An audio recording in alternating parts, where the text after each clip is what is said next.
Rules of Procedure, the second reading debate is adjourned and the bill is referred to the House Committee. This Council resumes the second reading debate on the road traffic legislation enhancing personalized point-to-point transport services amendment Bill 2023. The Honourable Chen Kim-po, Chairman of the Bills Committee on the Bill, will first address the Council on the committee's report. Mr. Chen Kim-po. Thank you, Madam Deputy. As Chairman of the Bills Committee on Road Traffic Legislation Enhancing Personalized Point-to-Point Transport Services Amendment Bill 2023 and Taxi Driver Offence Points Bill, I report the deliberations of the bill to the Council. There were 5 meetings between the Bills Committee and the administration. We also invited members of the public to attend oral hearings and submit written submissions to the bill. Now, I'd like to report to you our deliberations on the first bill. The bill seeks to amend the road traffic legislation to implement measures conducive to enhancing the quality of service of taxis and to promote development of the industry. The measures include introducing new taxi fleet regime and to increase the maximum passenger seating capacity of taxis from 5 to 6. And also to introduce a new 2-tier penalty system for certain serious taxi driver-related offences and to increase the penalties for offences related to illegal carriage of passengers for hire or reward by motor vehicles. Now, on introducing a taxi fleet regime, most members are in favour of the introduction of a taxi fleet regime. The new regulatory approach will also help establish professional fleet management, which will benefit the development of the taxi industry in the long run. However, some members are of the view that the setting up and operating costs can be rather high, and the administration has not provided sufficient incentives to attract participation of the trade. So they suggest that fleet taxis, especially those with high operating costs, such as 6-passenger seated taxis, to charge high fares. There is also a suggestion that certain sites should be granted by short-term tenancies to fleet licensees for fleet management and maintenance, as well as designating stopping places for fleet taxis at the airport and cross-boundary points to facilitate the picking up of pre-booked passengers by the fleet taxis. According to the administration, they will allow fleet licensees to charge to determine the fares of pre-arranged journeys, and the customized fare may be in the form of a booking fee on which there is no cap. Fleet licensees may also agree on a lump sum fare with the hirers before the ride. Therefore, fleet licensees may adjust the fares depending on the circumstances at the time of booking and hires requests, such as charging higher fares during peak hours or for specific types of vehicles. The administration anticipates that the relevant measures will enhance the financial sustainability of fleet taxis. Besides, the administration will designate stopping places for pre-booked fleet taxis at the airport and cross-boundary control points to facilitate the use of fleet taxi services by the public and tourists. Some members are concerned about whether fleet taxis will constitute competition to general taxis, which may be phased out in the long run. There are also concerns that the excessively high threshold for forming taxi fleets may put more taxi dealers or single taxi owners who wish to participate in the regime in a disadvantaged position. The administration emphasizes that the policy objective of introducing a taxi fleet regime is to enhance the overall quality of taxi services and promote the healthy development of the taxi industry in the long run. They believe that these fleets will set a good example and will boost passengers' confidence in taxi services, encouraging more industry players to join the taxi fleets. The administration expects that in the initial phase of introduction, about 3 to 4 taxi fleet licenses will be issued, involving a maximum of about 3,000 to 4,000 fleet taxis. And this only accounts for about 20% of the total number of 18,000 odd taxi licenses in Hong Kong. A fleet licensee must own fleet taxis of not less than 10% of the minimum fleet size, that is at least 30 taxis. And therefore, it does not consider these requirements will be an obstacle to small taxi dealers or individual single taxi owners who wish to form joint ventures to establish the fleets for participation in the regime. To facilitate booking by passengers through electronic means, the administration recommends that fleet licensees should provide online booking channels for passengers. Recognizing the high cost of developing relevant booking platforms may place financial pressure on licensees, some members suggest that the administration should establish a common online taxi hailing platform for use by all fleet taxis. This will reduce the operating costs of fleet taxis, and a common platform can also enhance the success rate of matching and obviate the need for people to download multiple booking apps. Rather than having the government to set up an online hailing platform, the administration considers it more preferable to let the market evolve on its own and give more room for industries to develop and leverage on market forces to promote its long-term development. Fleet licensees may provide targeted services through online booking platforms according to their unique marketing strategies and the needs of their target customers. Taxi fleets will also be required to open up their data to enable third-party platforms to develop booking services that could meet market needs. Members of the public can access the website by simply scanning the relevant QR codes to book fleet taxi services. It may not be necessary for them to download individual booking apps. On cracking down on illegal carriage of passengers for hire or reward by motor vehicles, members are of the view that the government has been ineffective in combating such offences, and the sentences meted out by the court is also too light to serve a deterrent effect. Some members suggested the administration should set up its efforts to combat such offences, and there is also the proposal to raise the maximum fine for illegal carriage of passengers for hire or reward by motor vehicles, and also to lengthen the period of suspension of license and impoundment of vehicles from the current level. And members are concerned that the maximum term of imprisonment for the relevant offences has not been increased. They consider that the penalties for illegal carriage of passengers for hire or reward by motor vehicles should be aligned with the maximum term of imprisonment for malpractices or offences committed by drivers. They are of the view that the government should enhance the maximum term of imprisonment for the offence of using a motor vehicle for illegal carriage of passengers for hire reward, so as to serve a greater deterrent effect on drivers.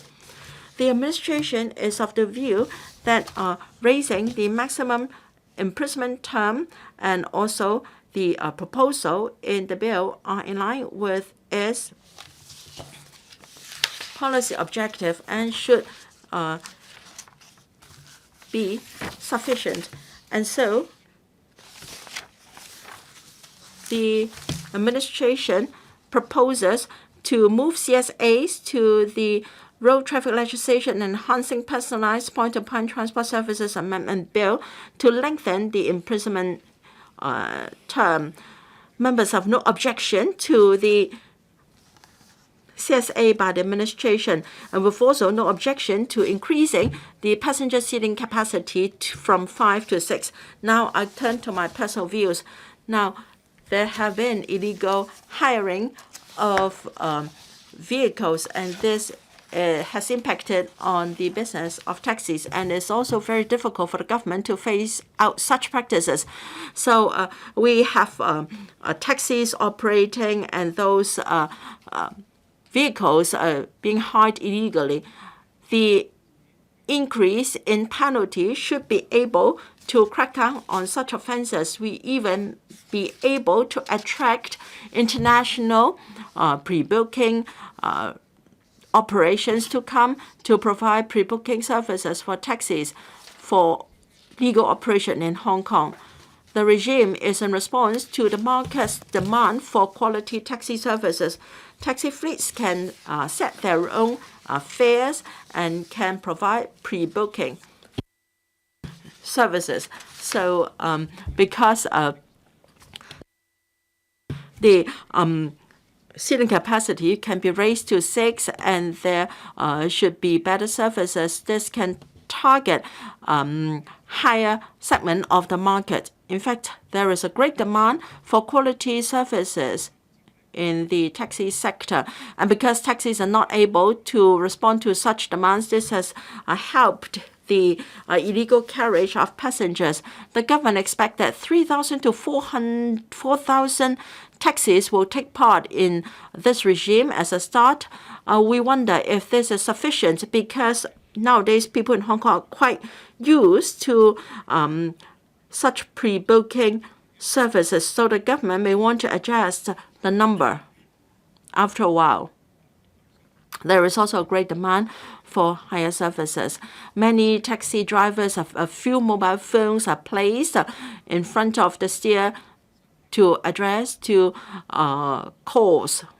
And there are also many such booking apps in other countries and it's also in Southeast Asia. There are plenty of such booking apps. The government should consider what is the best or the right number of such platforms in Hong Kong. For the insurance sector, we require a GPS and also cameras to be installed. In June, I moved a member's motion on how we should address this problem. I thank the administration for taking on board our suggestions. We hope that the requirements will be extended to all taxis in operation in Hong Kong. Lastly, I'd like to talk about the positioning of taxis. In fact, our public transport network is highly developed with the railway as the backbone and taxis and buses as support. Taxis or our public transport can satisfy the need of our commuting public. However, we must set the positioning of taxis right. There is still a great demand for taxis, and we should attract young drivers to join the taxi industry to phase out the older drivers. Thank you. Mr. Martin Liao. Madam Deputy,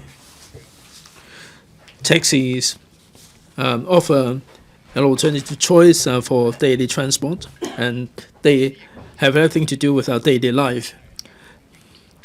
Taxis can also project a good image of a place. The quality of service has been leaving a lot to be desired. Refusing hire, taking circuitous route. These are the nasty experience a lot of people have had. According to a questionnaire survey by a taxi association, 1,200 people or passengers polled said that they give 58 points to the taxis in Hong Kong out of 100.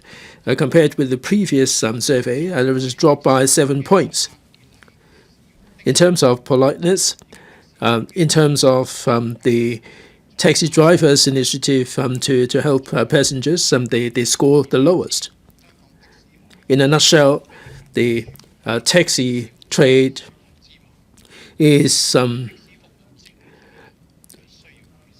crying out for some improvement. It's not simply a question of a handful of black sheep. In the 2023 Road Traffic Enhancing Personalized Point-to-Point Transport Services Amendment Bill, there is a proposal to bring in a two-tier penalty system, and also the penalty will be increased for illegal carriage of passengers for hire or reward. These may not be the answer to all the taxi problems, but this is a very good entry point. This is worth supporting. The ownership of taxis is very scattered. 18,000 taxi licenses are owned by 9,000 individuals or enterprises. And the quality of service is hard to be standardized.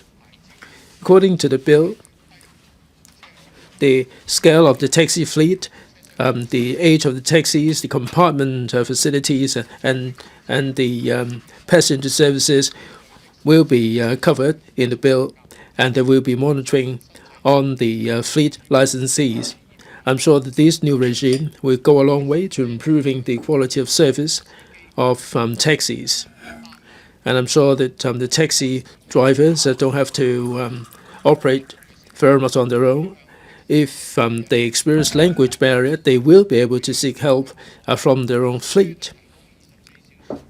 Taxis operators are providing 24-hour hotline, and the passengers can lodge a complaint by a mobile app, and they can give evaluation of the taxi drivers.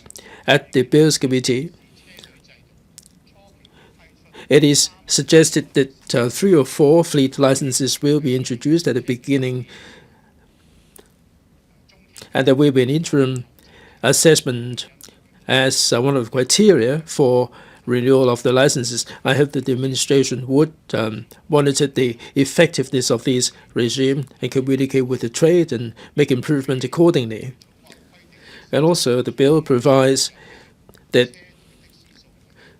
there should be a specific number of taxis. It should be no less than 10% of the total. I think there would be a good enough economy of scale, and this would be conducive to the operation of the taxi fleets. The bill sets out good mechanism. The next step is to encourage the trade to take part in this regime. Under the scheme, the fleet operators will be able to design the livery and the markings of the taxis in order to build up the brands of their own fleet as a part of the marketing strategy. In terms of the fare, since the taxi fleet operators will have to spend on the marketing, there would be financial incentive whereby the fleet licensees can customize the fare in accordance with a prearranged journey. At the boundary points and also the airport, there will be specific stopping places for these fleet taxis.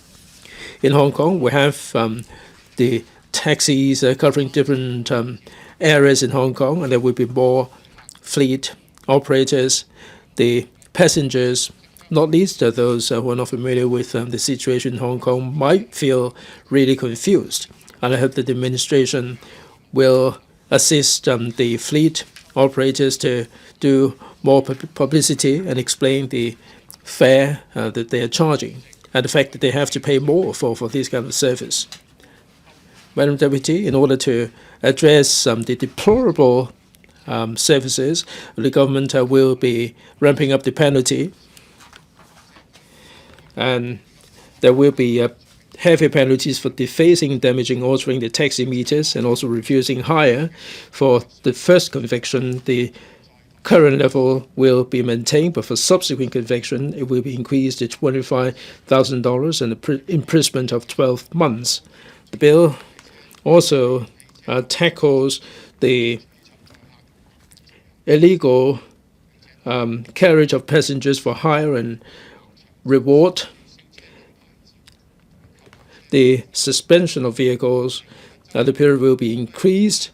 The increase in penalty will achieve a better deterrent effect. The administration should also assist the taxi trade to map out long-term development strategy and also to build a good foundation for future development and identify all the root causes for all the problems. In major cities like New York, London, Toronto, the taxis are facing the same problem of diminishing patronage, and they are also affected by the carpooling and also the online car hailing services, and they are all affected by these kind of point-to-point transport service.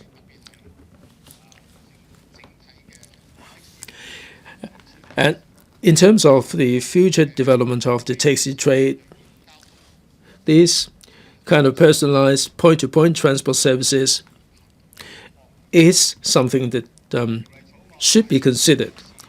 The bill has taken the first step in improving the taxi services in Hong Kong going forward. I think the administration and the trade should attract young blood into the trade, and the government should consider the centralized online system.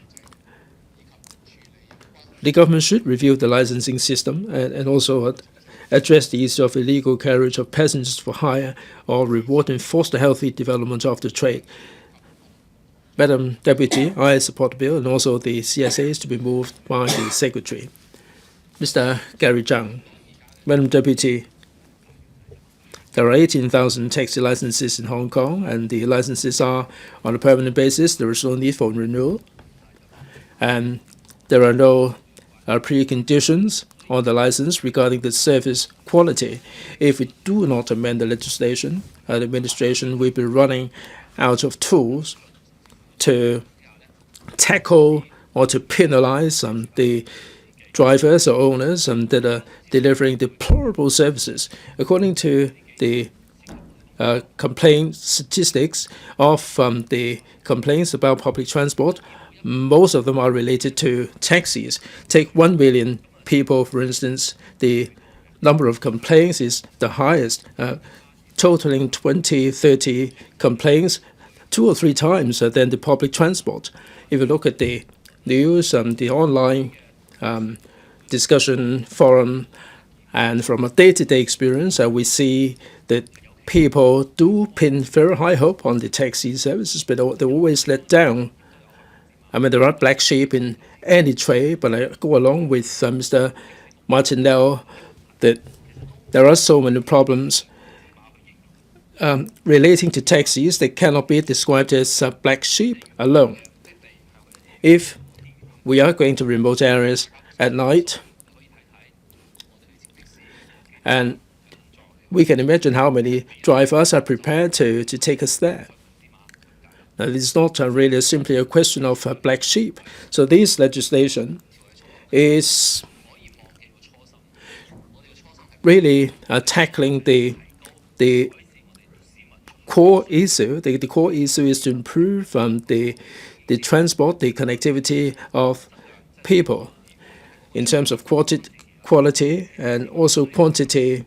People's demand remains unmet, and this problem have to be tackled by this bill. In the process, we have to strike a balance between different stakeholders. I think we have to be pragmatic. We will not be able to address all the problems overnight, and all these challenges cannot be tackled overnight. But we do understand that in this day and age,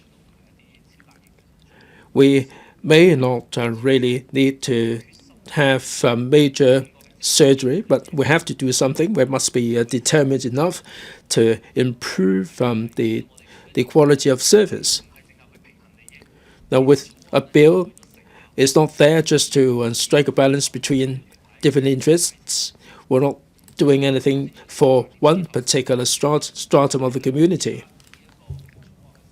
I think we have to look at this bill the way it is couched and see whether we are really providing the answer to the problem. I think there is a glimmer of hope there.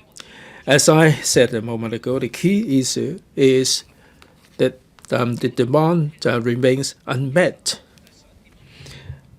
And through these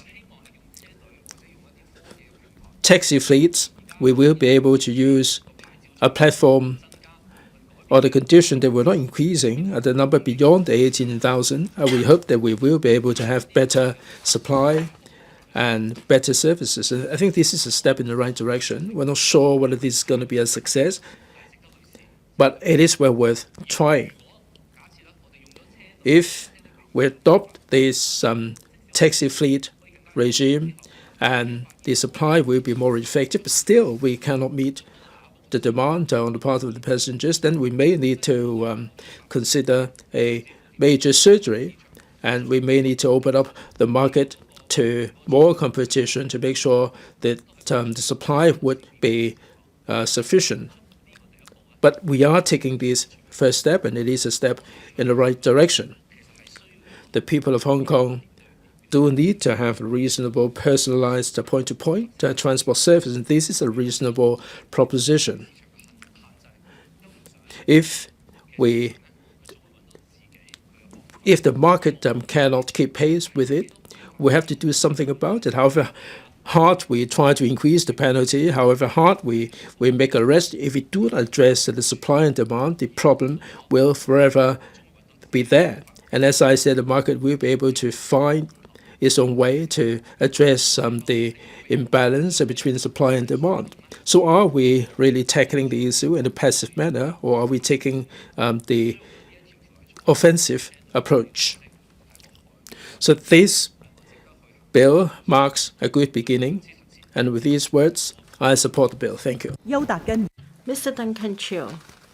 Madam Deputy, I speak to support the Road Traffic Legislation Enhancing Personalized Point-to-Point Transport Services Amendment Bill 2023, and also the CSAs to be moved by the Secretary for Transport and Logistics. The bill seeks to introduce a number of measures to enhance the quality of personalized point-to-point service of taxis for the healthy development of the sector. There will be the introduction of a taxi fleet regime, also to boost the seating capacity of taxis, and a two-tier penalty system for driver-related offences. Now, this will help better management of taxi fleets so that there can be quality point-to-point service for members of the public, and I think it is worthy of our support. Now, while the administration and the sector have made various improvement proposals, you have yet to see any results. Now, because taxis like to refuse hires, they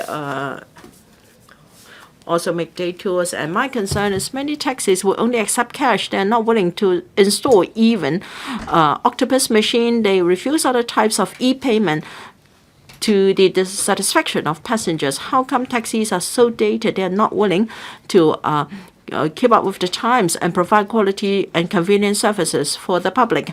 I have raised this issue a number of times in this council. I've urged the administration to introduce e-payment in all public means of transport.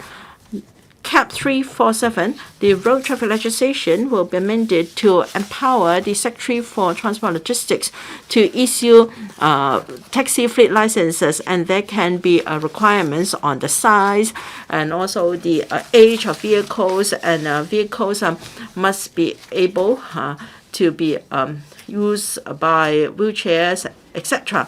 And there must be installation of e-payment measures. Looking at the details of the bill on licensing requirements, there is no requirement for fleet taxis to have e-payment devices. So I checked with the administration. I understand that in the licensing conditions, fleet taxis will be required to install e-payment devices. I hope that the Secretary can reiterate this in his reply so that there can be various means of e-payment devices. I'm sure this will be good news to members of the public. I am happy to see that we can, at long last, achieve some result in this regard. Now, in future, all fleet taxis must have e-payment devices, but it is still unknown the number of such licenses and taxis we will have. According to the administration, at most, there will be around 3,000 to 4,000 taxis participating, accounting for over 20% of the 18,000 taxis we have in Hong Kong. Hopefully, the administration can provide incentives to attract the trade to participate, and there should be more resources put in to increase the size of taxi fleets. We should allow electronic booking of taxis. It is suggested in the paper that there must be online booking arrangements, including mobile apps and also other electronic means, also to accept complaints and to give reviews of drivers' performance. It is suggested by some members of the Bills Committee that the setup costs of a booking app may be quite substantial, creating financial burden on the fleets. So it's suggested across the board platform should be introduced so that the administration can have access to information on booking pattern of such taxis. Now, of course, if you require the fleets to provide the platform, of course, that will add to the operating costs. It should either be for the government to provide a public platform, or they can choose to contract out their booking services. The fleets may come together and come up with a common platform to save resources, and it will also be more convenient to users. They don't have to go to different booking apps. Hopefully, they can consider this possibility so as to enhance the efficiency of e-booking and to make it more flexible for the industry to operate. Now, if they are to have their separate platforms, hopefully, at the initial stage of the regime, there can be some subsidies or support for the operators to lower their operating expenses. This can attract more people to join the regime. Now, pre-booking of vehicles is a common means of commuting nowadays. The taxi trade want to enhance the regulation of online booking of vehicles, but for customers, they are not happy with the service of the former, and they have great demand for online booking of vehicles. Actually, the administration is still regulating or reviewing the relevant legislation to see whether similar requirements will apply to these vehicles. Now, there is no time to wait. The administration should consider whether they want to legislate to regulate online booked vehicles so as to provide a clear framework for the future of such vehicles. Mr. Luk Chung-hung proposes 2 amendments. First, to require the to lower the minimum fleet size owned by a licensee from 10% to 5%, and that there should at least be, and also the ratio of the number of taxis proposed to be employed by the applicant in the fleet should not be less than the threshold of 50%. I have reservation to these proposals, because with these amendments, the bill cannot be effective as it is expected to be. So with these remarks, I support the bill. Thank you. Mr. Michael Tian. Whether it be in this council or in the community, I frequently receive complaints about poor service of taxis. Sometimes they find it hard to hail a ride, and sometimes they've been refused a hire by a taxi driver.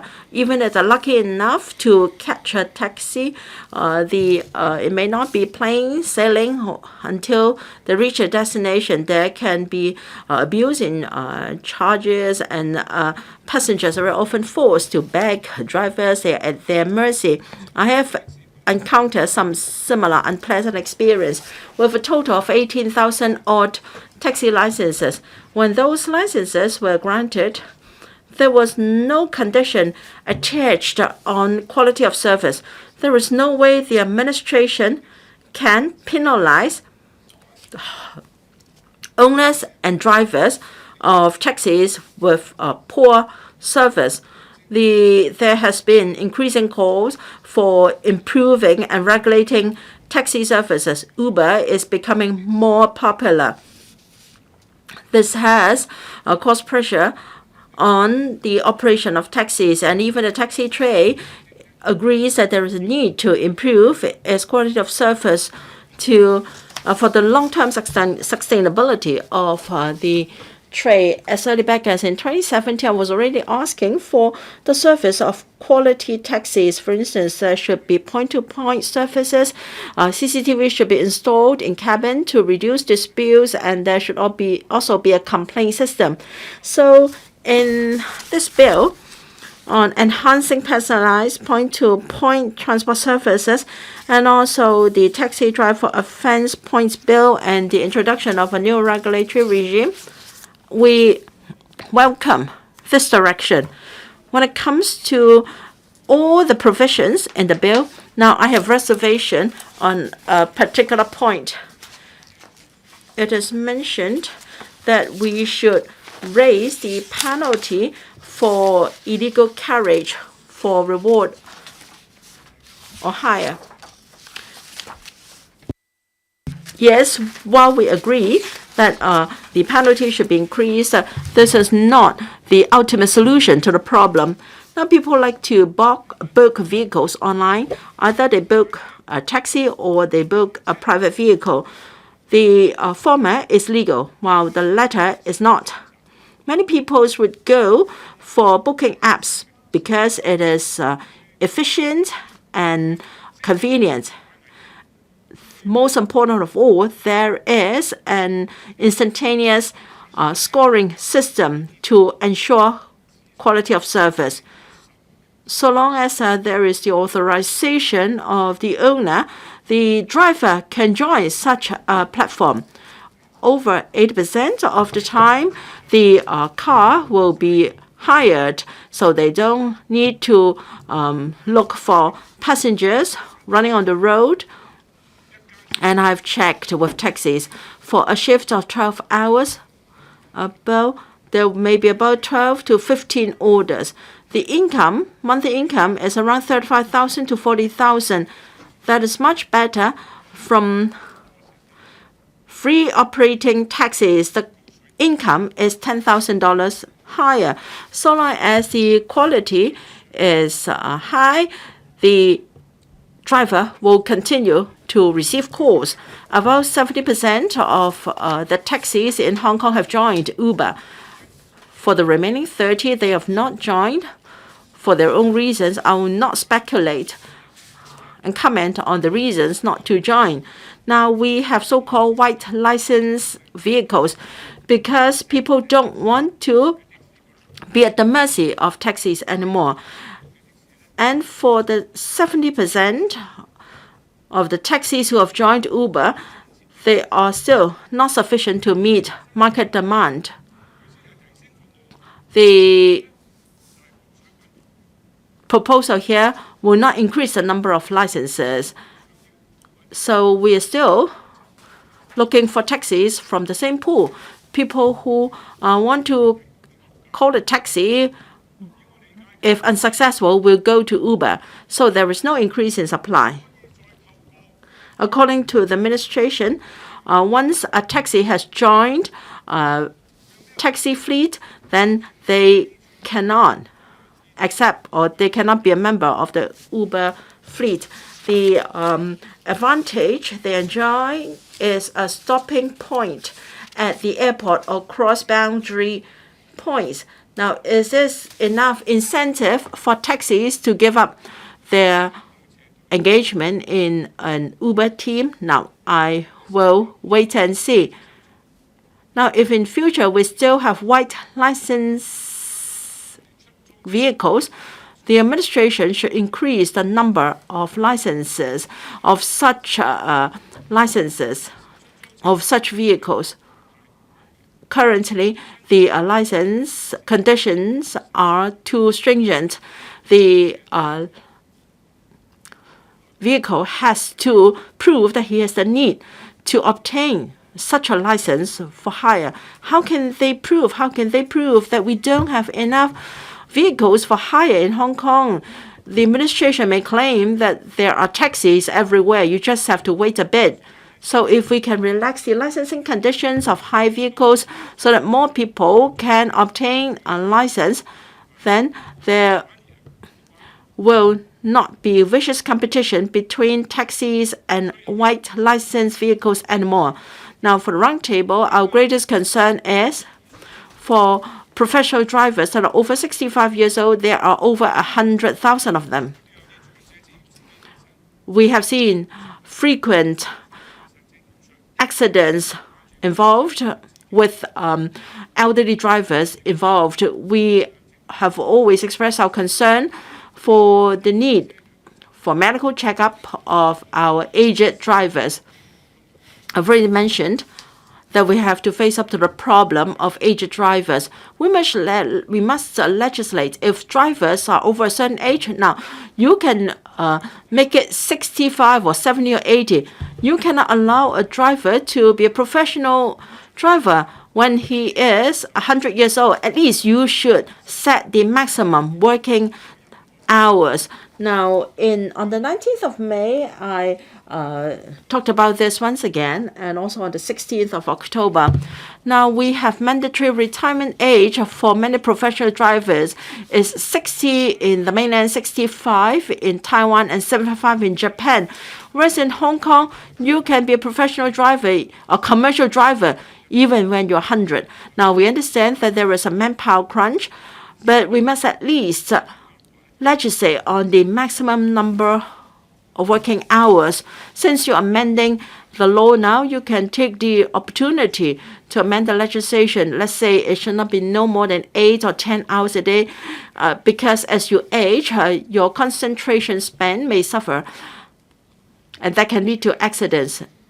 As for track record, I'm sure there is instrument to record the clock in and clock out time of drivers. Why can't we do that?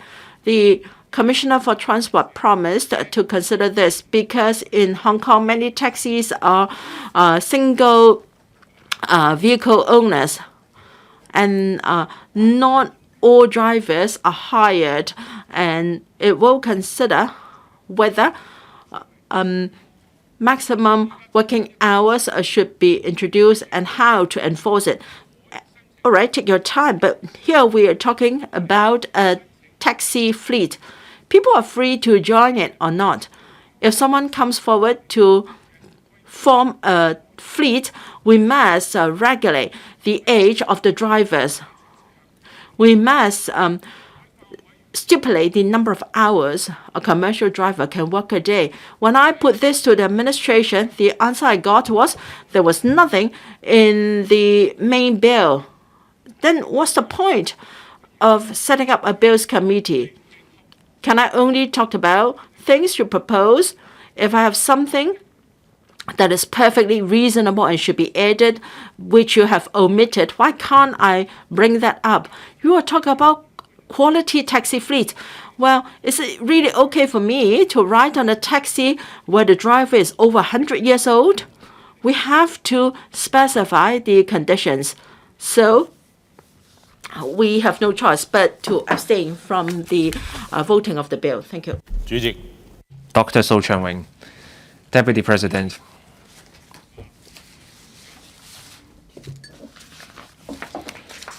Personalized point-to-point transport is a key form of Hong Kong's public transport. On average, taxis ferry nearly 1 million passengers every day.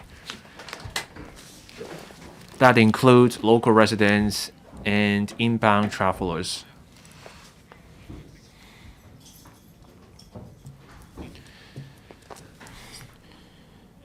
But service quality is patchy and has come under fire.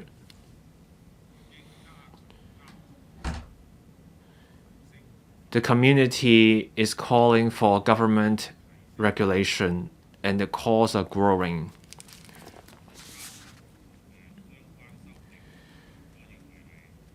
This bill on enhancing personalized point-to-point transport services can respond to public demand.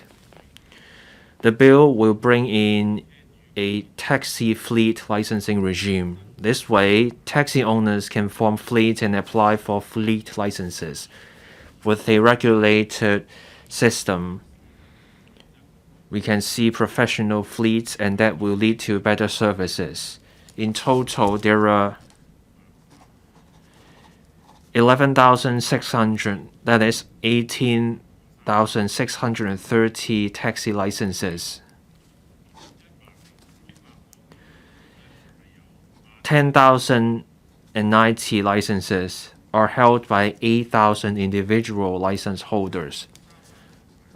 7,300 licenses are held by 1,000 corporate holders. The scattered ownership of licenses makes it harder to regulate taxis.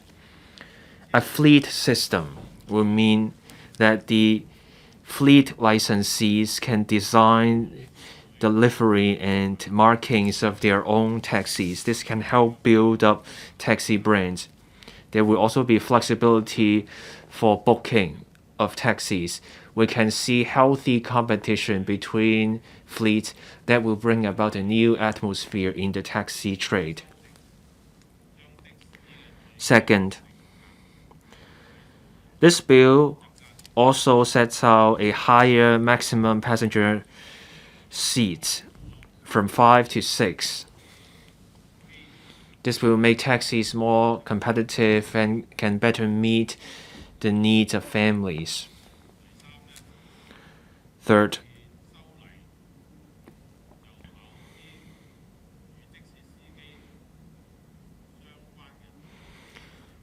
for certain offenses related to cabbies, there will be a two-tier penalty system and taxi driver offense points. This can create a stronger deterrent effect and improve service quality. Fourth, the bill proposes stiffer penalties for park pie or unlicensed service. This can better protect road users. This is also a way to protect licensed taxi service.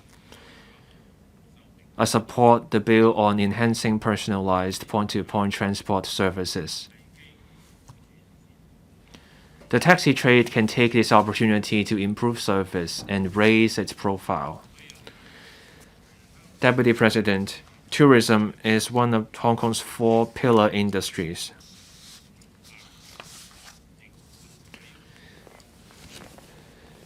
Taxis play a key role in tourists' first impression of Hong Kong. Every cabbie is an ambassador of Hong Kong to tourists. For our local residents, they want taxis to be a convenient and fast way to get around town. I hope this bill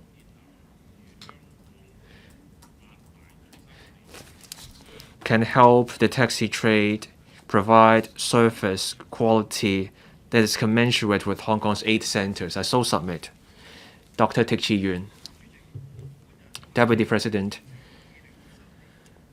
I support the road traffic legislation enhancing personalized point-to-point transport services Amendment Bill 2023.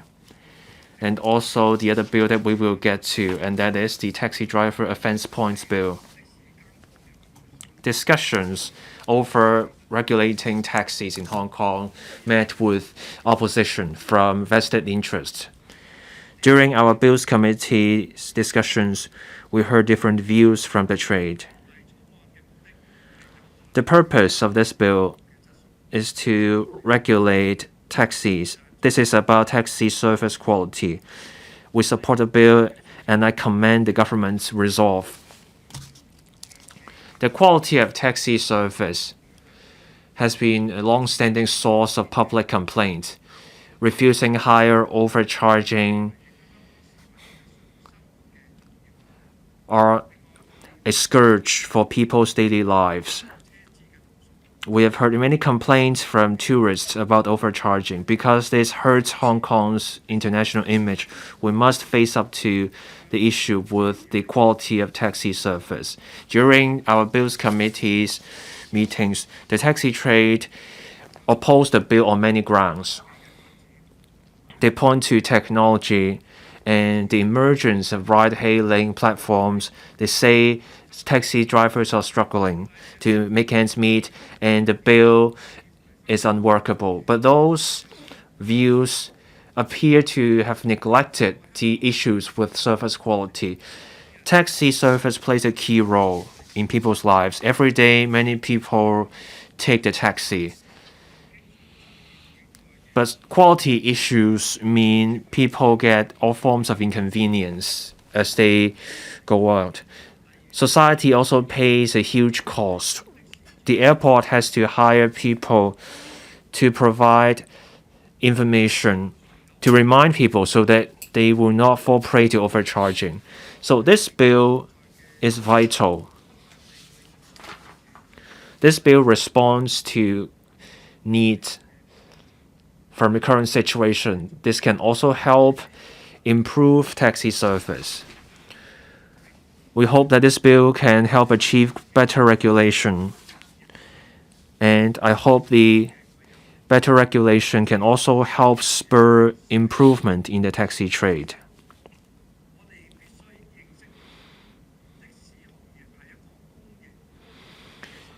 We have to be mindful that taxi service is a public service.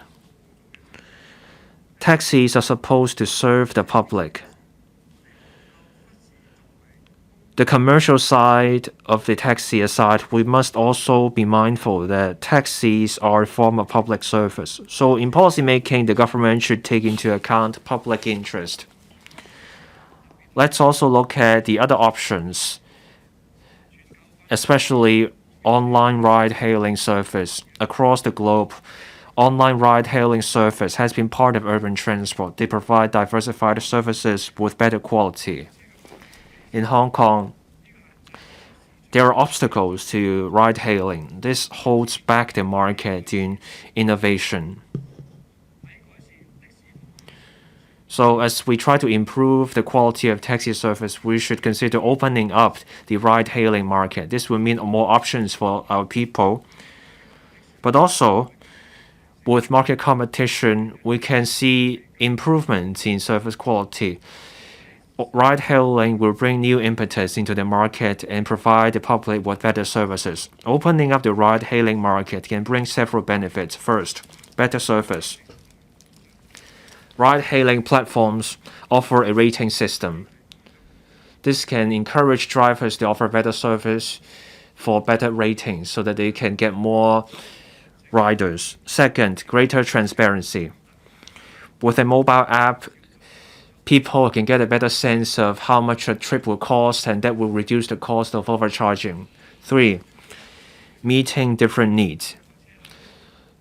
With ride-hailing, we can have accessibility cars, accessible cars, and premium services. And also fourth, driving innovation. Ride-hailing tends to be at the front of technology that can help drive improvement in the trade.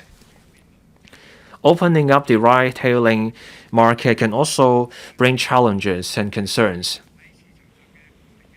We need to ensure a level playing field between taxis and ride-hailing service. We need to safeguard cabbies' labor rights and also passenger safety. In considering the opening up of the ride-hailing market, the government needs to weigh these factors carefully.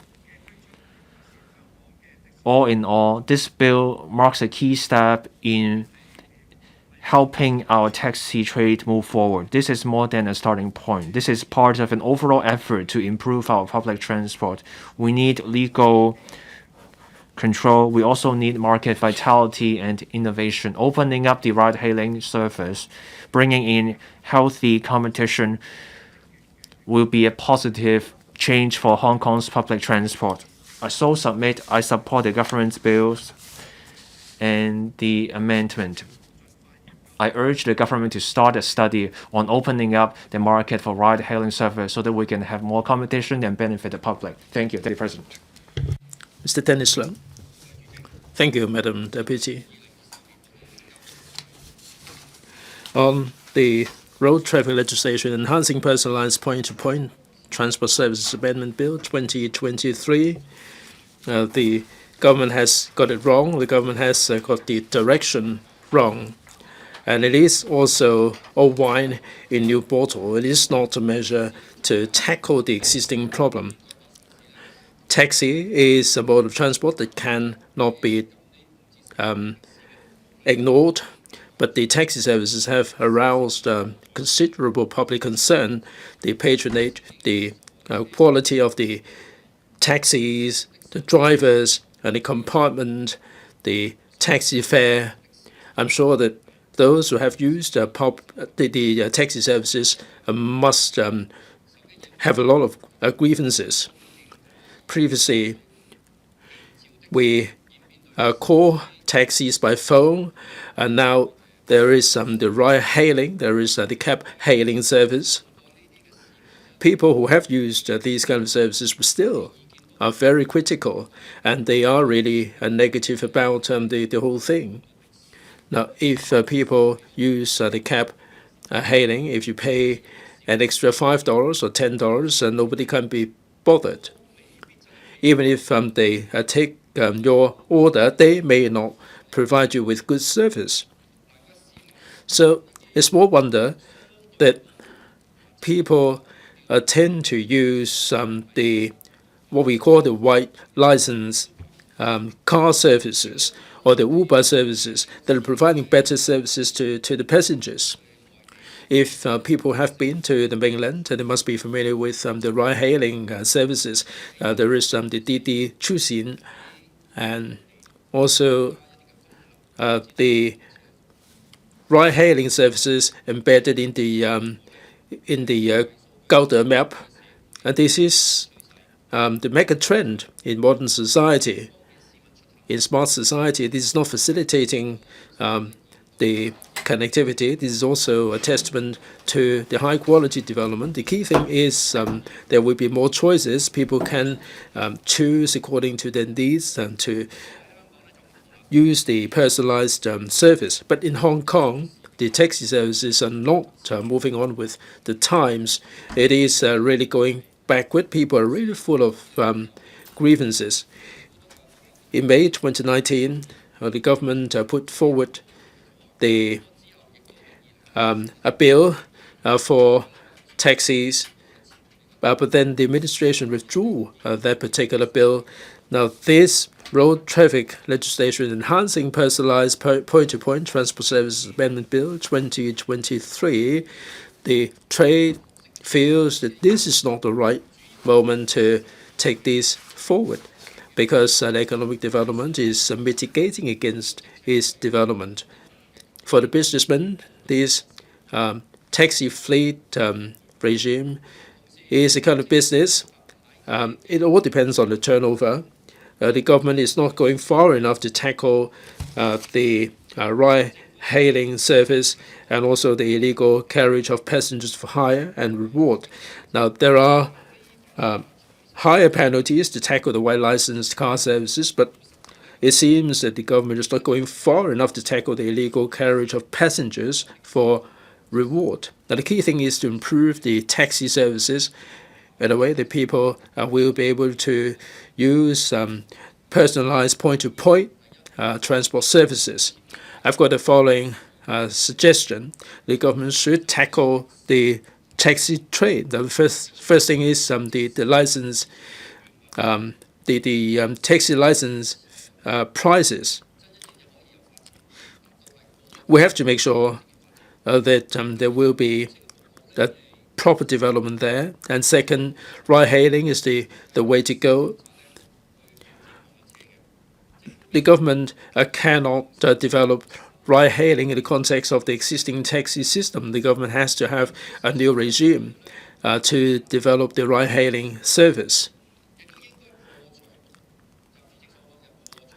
President Xi said that we have to break down the vested interests. We have to make sure that people will be able to use the premium high-quality taxi service.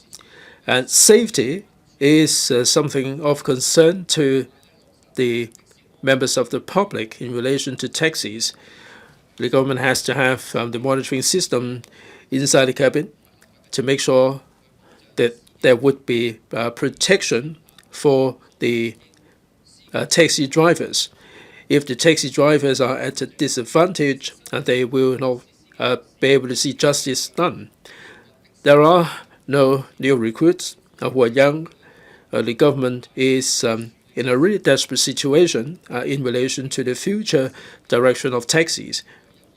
The governments look at the day-to-day life, tourism, and also labor interests in dealing with the taxi issue and communicate with the taxi trade associations in order to identify the best possible way forward and bring some good news to the traveling public.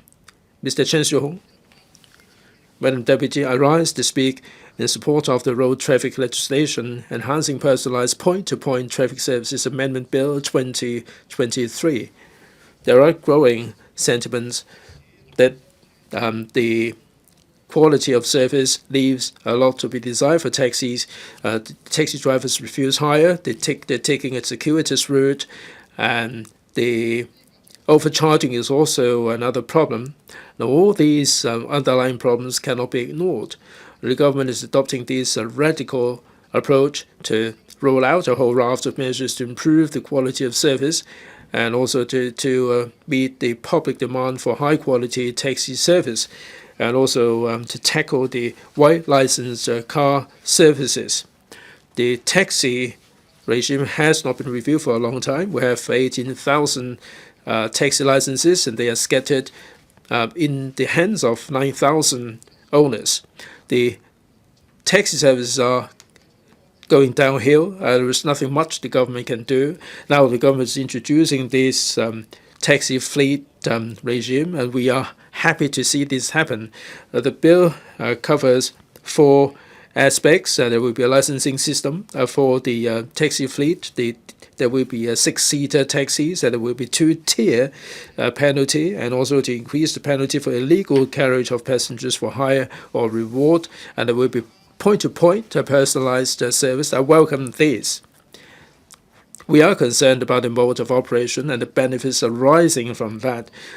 The trade is of the view that the conditions are really multiple. The scale of the fleet of the taxi, the age of the taxis, and there should be 10% of the fleet that should be included inside the compartment.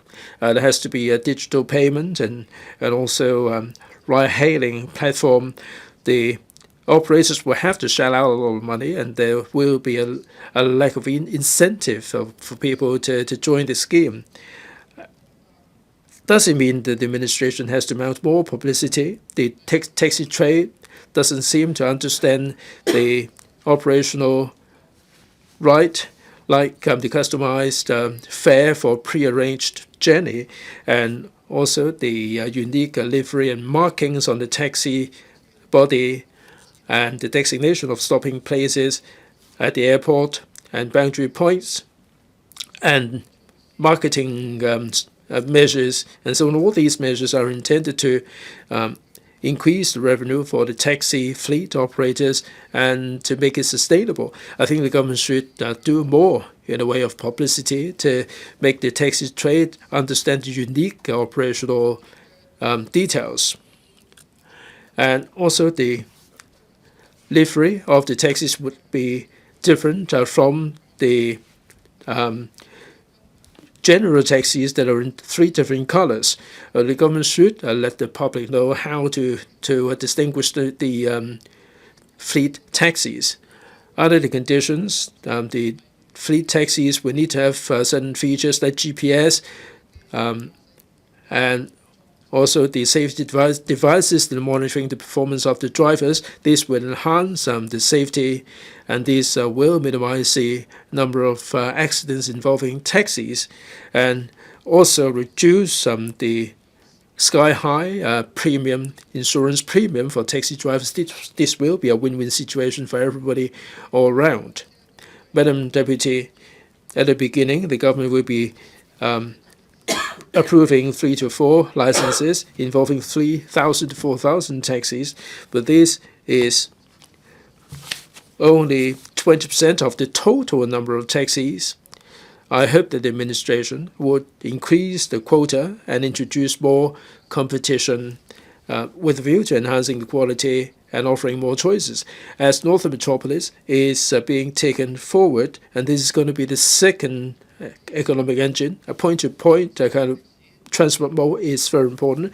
We have 2,800 NT taxis, or 14% of the total. Now, the urban taxis can also take passengers to the new territories, but the NT taxis can only operate in their own area. I urge the administration to relax the scope of operation for the 3 different types of taxis so that they will be able to serve the entirety of Hong Kong.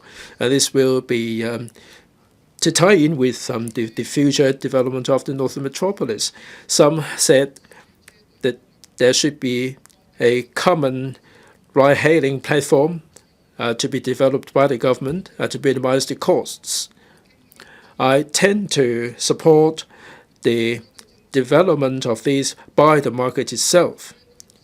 If the taxi operators can set up their own system, they will be able to have regard to their own positioning and provide more personalized and customized ride-hailing platform and provide discounts for fares, like one additional free trip for 10 trips used. This would be conducive to a more creative development of the platform. I'm sure that would be far better than if the system is to be developed by the government. I understand that there are operators that would like to have a common platform of this nature. Madam Deputy, I'd like to turn now to the 4 penalties regarding the taxi drivers, like overcharging, defacing and altering the taxi meter, and refusing hire. And the penalties will be increased to achieve better deterrent. And the maximum penalty will be $25,000 and 12 months imprisonment. And the first offense, the penalty will remain the same.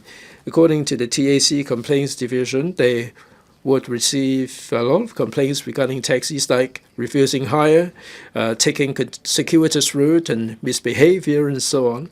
I subscribe to the idea of increasing the penalty in the bill to tackle all these black sheep and to put an end to these irregularities. If I may now turn to the illegal carriage of passengers for hire or reward, and there's the white licensed car services. The impoundment and the disqualification will be increased, the penalty will be increased. I support these penalties, but there is no imprisonment in the original bill. That doesn't reflect the seriousness of the matter, nor will it have any deterrent effect.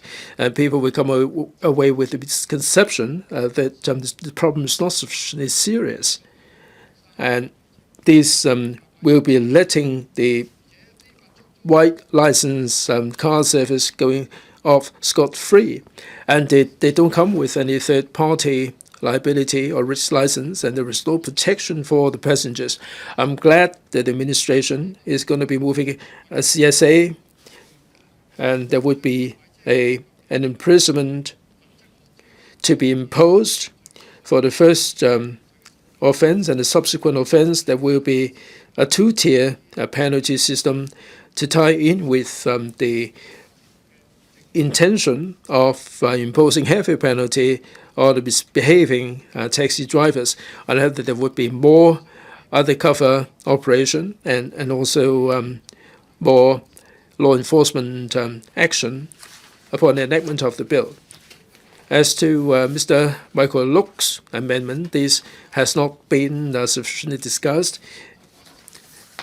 If we increase the percentage to 50%, I don't think this is a good idea. As a consequence, the cost of operation will be increasing. I am concerned that this would be putting off the potential operators, and the system will not be able to achieve the intended effect. Finally, I hope the administration and the trade would mount publicity through different channels in order to achieve the objective of the bill and provide quality point-to-point services to the members of the public. I support the bill and also the amendment. Thank you. Mr. Tony Jie. Thank you, Madam Deputy. The services of taxis in Hong Kong have been frequently criticized by members of the public. Some overcharge passengers, some make day tours, and the driving behavior and the way drivers treat passengers are problematic. Some refuse a hire, some refuse to cross the harbor, some don't know the way and refuse to use GPS. And as mentioned by Mr. Duncan Chiu, some would only accept cash and they will claim that they do not have enough change.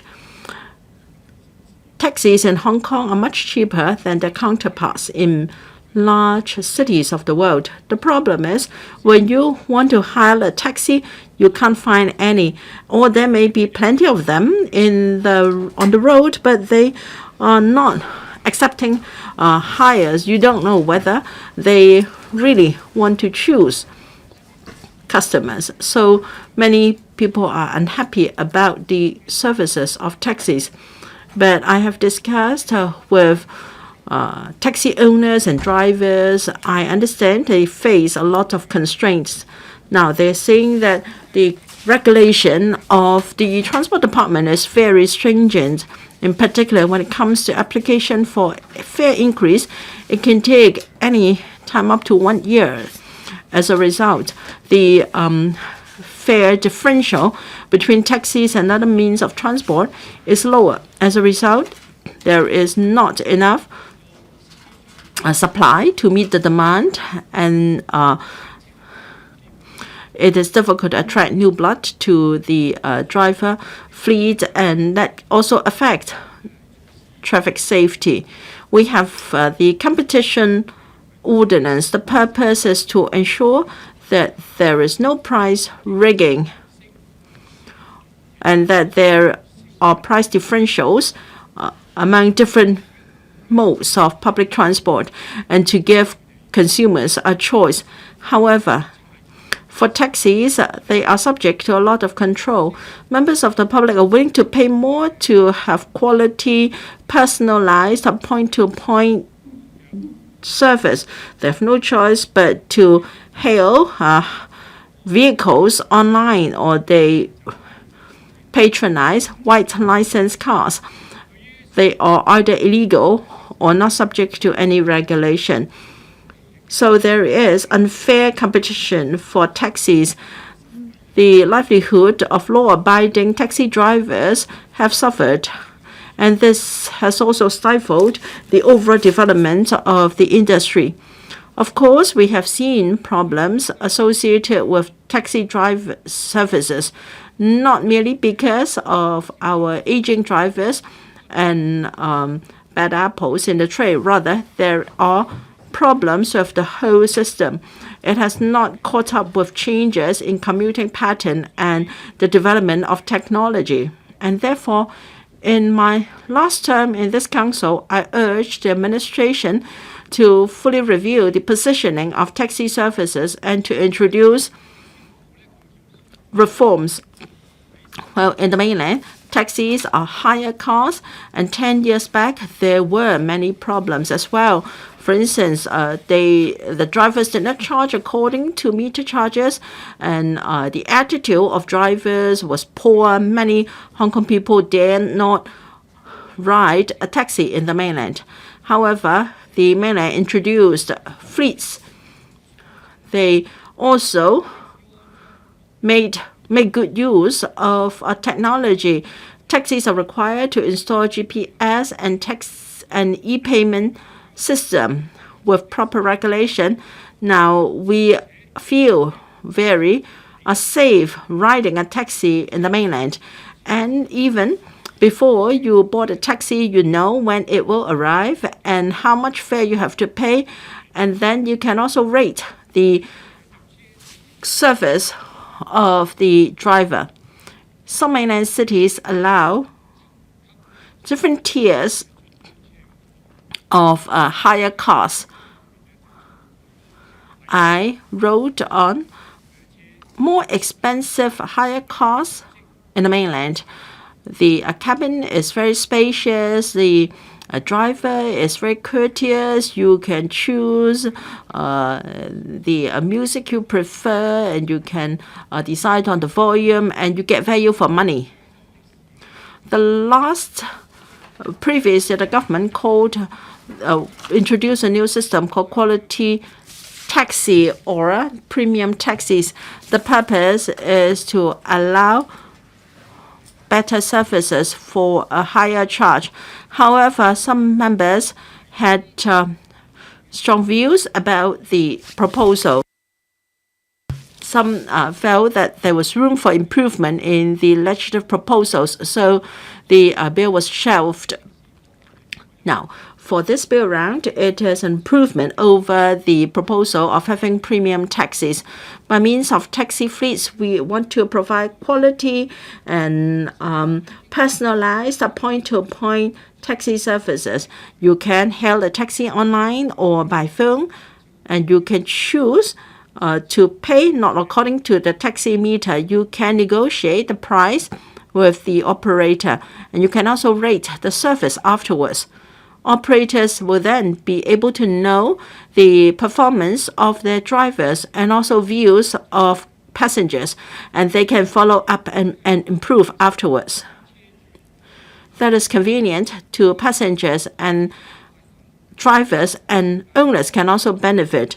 At peak hours, these taxis can charge higher for a short journeys, and charge lower at low hours, and then they can earn more as a result. Single taxi owners and small taxi dealers can join together to form joint ventures for scale of economy. It will not be like the current previous proposal of premium taxis, small and also franchise taxi services. Small dealers and single taxi owners would lose out.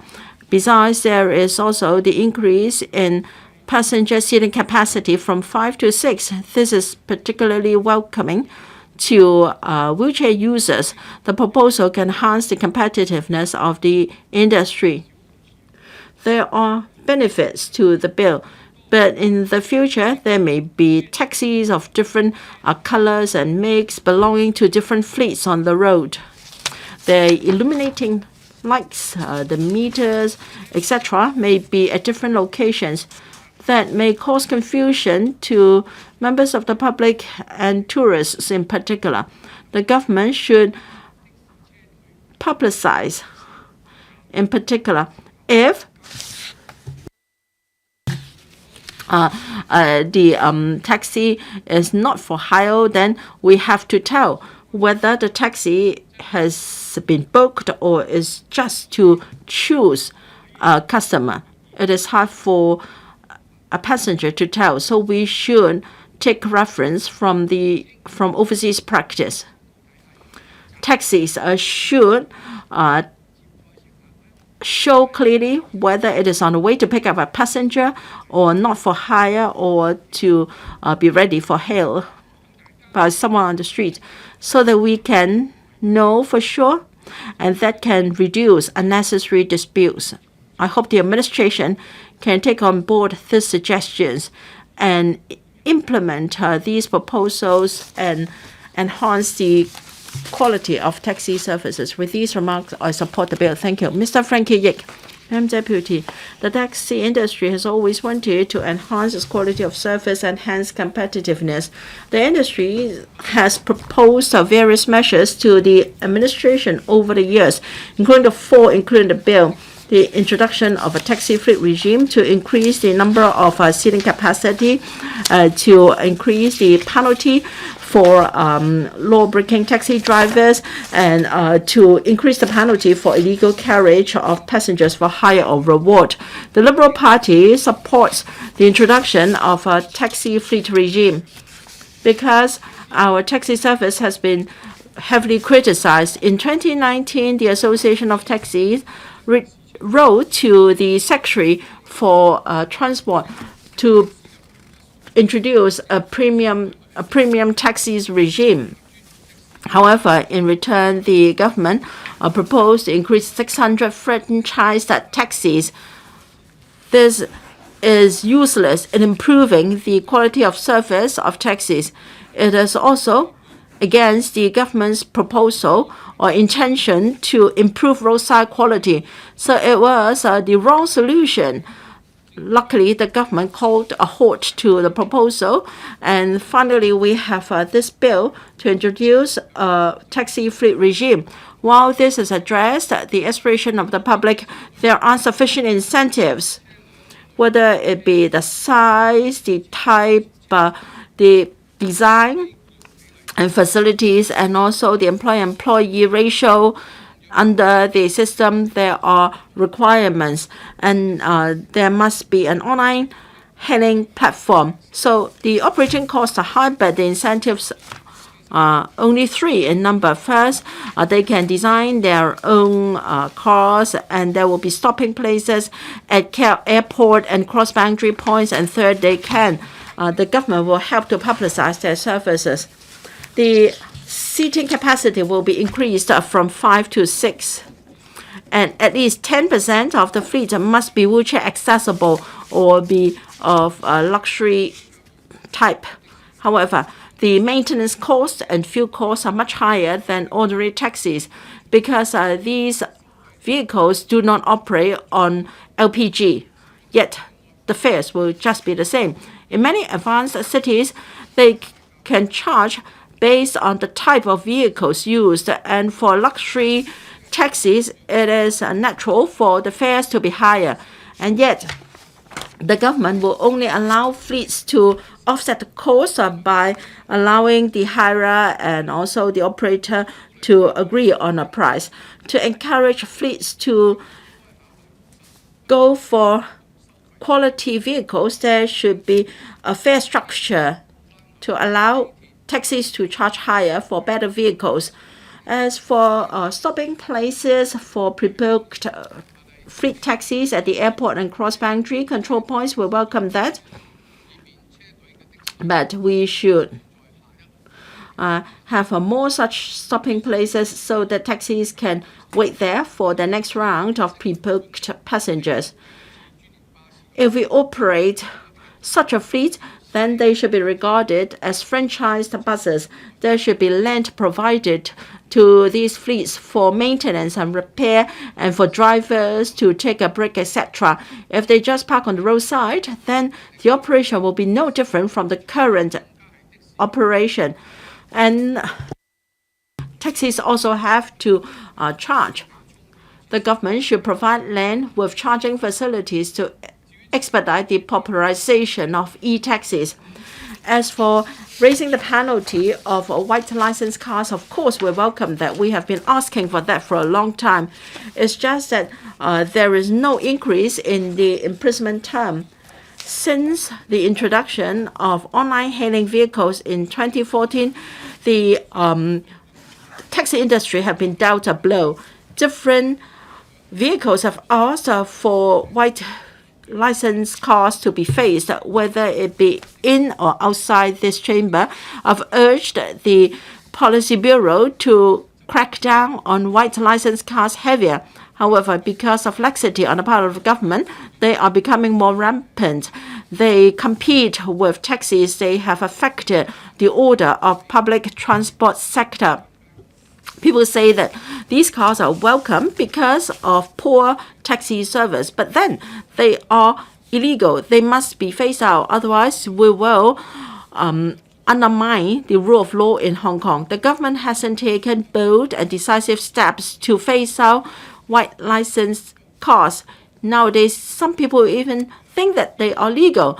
Since the government hasn't taken any action to eradicate them, that means they are legal. So the government's attitude is condoning the white license cars. As a result, we have over 100,000 white license cars running on the road rampantly. They do not have any proper hire licenses. The vehicles as well as the drivers are not being regulated because the operating cost is low. This is unfair competition with taxis, and the latter is eroding into the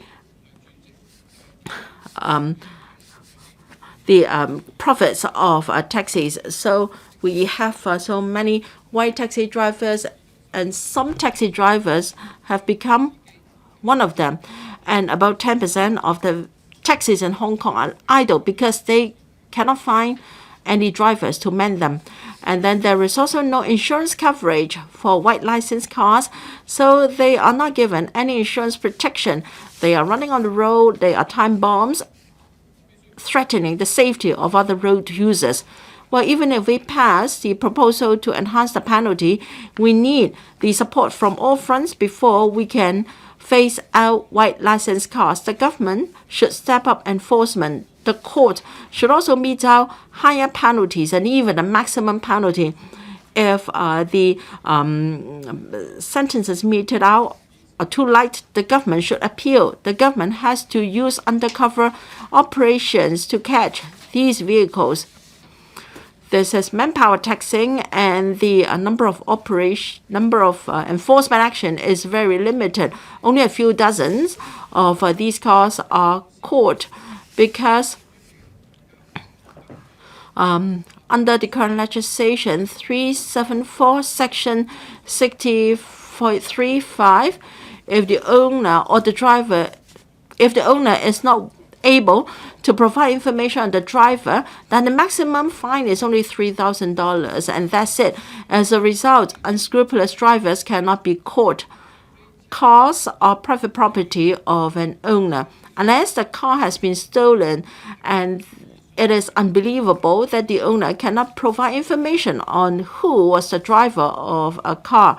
In Hong Kong, we allow this to happen. The LP urges the administration to review such unreasonable provisions as soon as possible.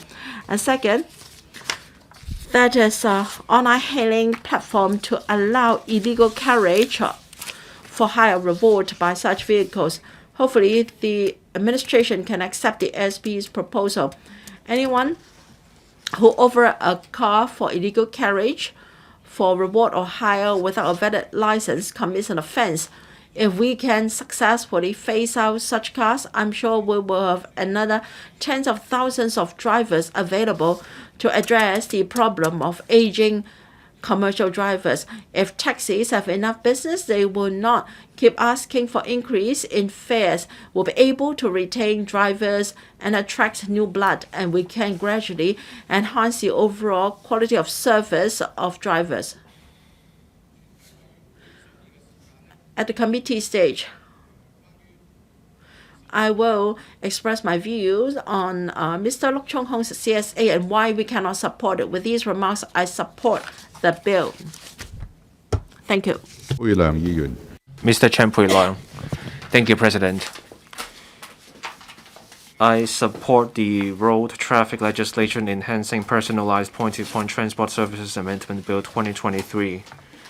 The recent years have seen rising numbers of taxi-related complaints. We're seeing more taxi-related accidents.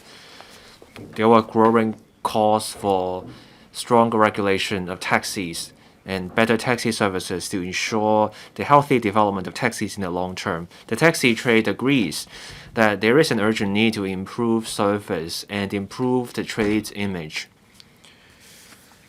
After looking at the situation, the government has proposed a taxi fleet system. This can help improve safety and service quality. This bill deserves our support. But I do have some concerns. During the Bills Committee's meetings, I pointed out that for minibuses and taxis, the Transport Department has uniform designs for these vehicles, so people can tell the kinds of vehicle or car. This bill here, though, says that non-fleet taxis cannot have markings that lead people to believe they look like fleet taxis. This means we will see a wide variety of designs in terms of markings, and that will lead to confusion for the public on which taxi belongs to a fleet. So there was talk about uploading the design of fleet taxis onto the Transport Department's website. I'm not happy with this response. Imagine you have many taxi fleets, each fleet with its own design, and all the designs are put online. People won't look at every single design with care. A tourist will not bother to check online and find out all the designs of different fleets. So whatever the design is, fleet taxis should have wording that reads fleet taxi. That will save time and make life easier for people. This option deserves consideration from the government. There has been a lack of effective regulation of taxis. Now we have this proposal about taxi fleets. So for taxi owners or operators interested in forming a fleet can provide better services. This can help improve the taxi trade's image and service quality. This can help modernize the taxi trade and support the trade's sustainable development. We will have licensing conditions as a way to monitor licensees' performance. The taxi fleet system is a new approach. The licensees run the fleet, and this proposal has benefits for passengers and the community as a whole. We will see healthy competition between fleets. There will also be competition between fleet taxis and non-fleet taxis. With competition, there will be better services. I so submit, President. Mr. Michael Luk. Thank you, President.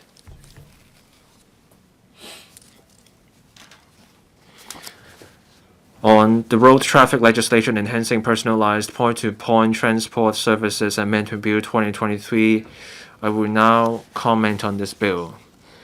Point-to-point transport simply means taxis for people. Patchy services are what comes to mind.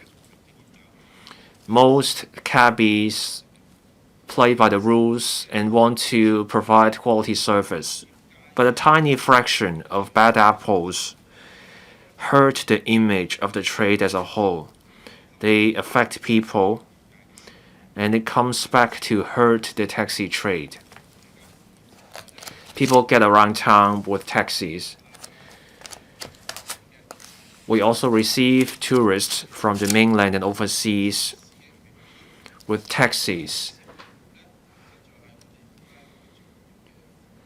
That makes improving taxi service such an important issue. It's like a cycle. There are cabbies breaking the rules, overcharging, detours, ripping off passengers. We can apply the law and go after them. But then there are also cabbies who stay within the law, but they do engage in questionable behavior, poor driving attitude, poor service, use of foul language, poor manners. I want to stress that many cabbies are great drivers. Still, passengers have to try their luck to see if they end up with a good cabbie, and that feeds frustration. Given this people go for other options, and this gives rise to unlicensed or pack pie services. And this often happens through an online ride-hailing platform. And this is bad for the taxi trade. So we end up with a vicious cycle. Let me come back to this bill. Will this bill solve the problems I just mentioned, or will this end up as a band-aid? I first want to comment on the merits of the bill. We support the government in strictly enforcing the law and going after the bad apples. There should be no excuse about this. For the 4 serious offenses: overcharging, refusing hire, taking the rider to the destination, overcharging, there will be stiffer penalties: $10,000 in fine, 6 months in jail for first conviction. For subsequent offenses, subsequent convictions, $25,000 in fines, 12 months behind jails. That's right. Now, illegal carriage of passengers for hire and reward. First conviction, $10,000 in fines. Subsequent conviction, $25,000. First conviction, 6 months in jail. Repeated convictions, up to 12 months in jail. And the vehicle license will be suspended for 6 months on first conviction and 12 months on subsequent convictions. Those are improvements. More passenger seats in taxis from 5 to 6. This is about moving with the times, and there are market needs or market demand for this. But do these measures fix the many problems facing taxis? The government has done half the work, and that's not good enough. So at the committee stage, we propose a fundamental change to improve this bill. The government's plan fails to achieve an outcome that works for everyone: passengers, drivers, and taxi owners. We also don't see a sophisticated approach to management. Good intentions, but can the good intentions translate into good outcomes? Will a taxi fleet system guarantee better services? Are there enough incentives for the application of more technology? The government does not show enough foresight. Now, I turn to pack pie or unlicensed service. And this is a scourge for the trade. This bill is silent on banning platforms for unlicensed service. I want to stress that online hailing service is not the same as pack pie service, but it's the case that many unlicensed service operators take orders through the online ride-hailing platforms. I was about to move an amendment banning the use of online platforms or mobile apps for illegal carriage of passengers for hire or reward, but we realized there would be enforcement difficulties. Still, the government should start a study on regulating online ride-hailing platforms so that we can have a level playing field for online ride-hailing and taxis. That way, people will have a legal way to take safe ride-hailing service. I hope the government can give me a response on this point. Now, enforcement turns on this, and it's on how far you go. Lax enforcement will do little. Take Pai service. In 2015, up to 2022, there were just 473 successful enforcement actions. As Mr. Frankie Yik was saying, you catch the driver, there are ways for the culprit to dodge liability. So that's a loophole. Long-standing problems, overcharging, detours, fleecing passengers, etc. Again, this is about lax enforcement.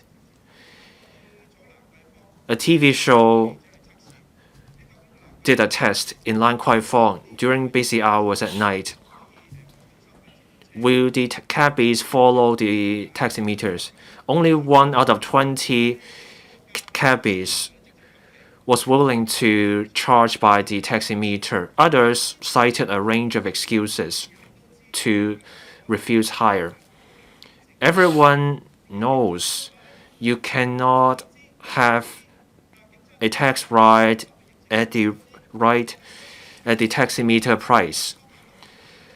But then this kind of overcharging goes on. This hurts our image as an international city. Why wasn't the police force enforcing law there? So strict enforcement is needed. I hope the government can also give a response on this. Otherwise, we have the new laws, but then lax enforcement will only lead the law-breaking cabbies to sneer at the government. These cabbies can simply shrug off the fines because they make way more money through the law-breaking behavior. For this bill, President, I will move an amendment at the committee stage amendment. I will elaborate on that further. Now, our position. If my amendment cannot be passed, we will abstain on this bill. Thank you.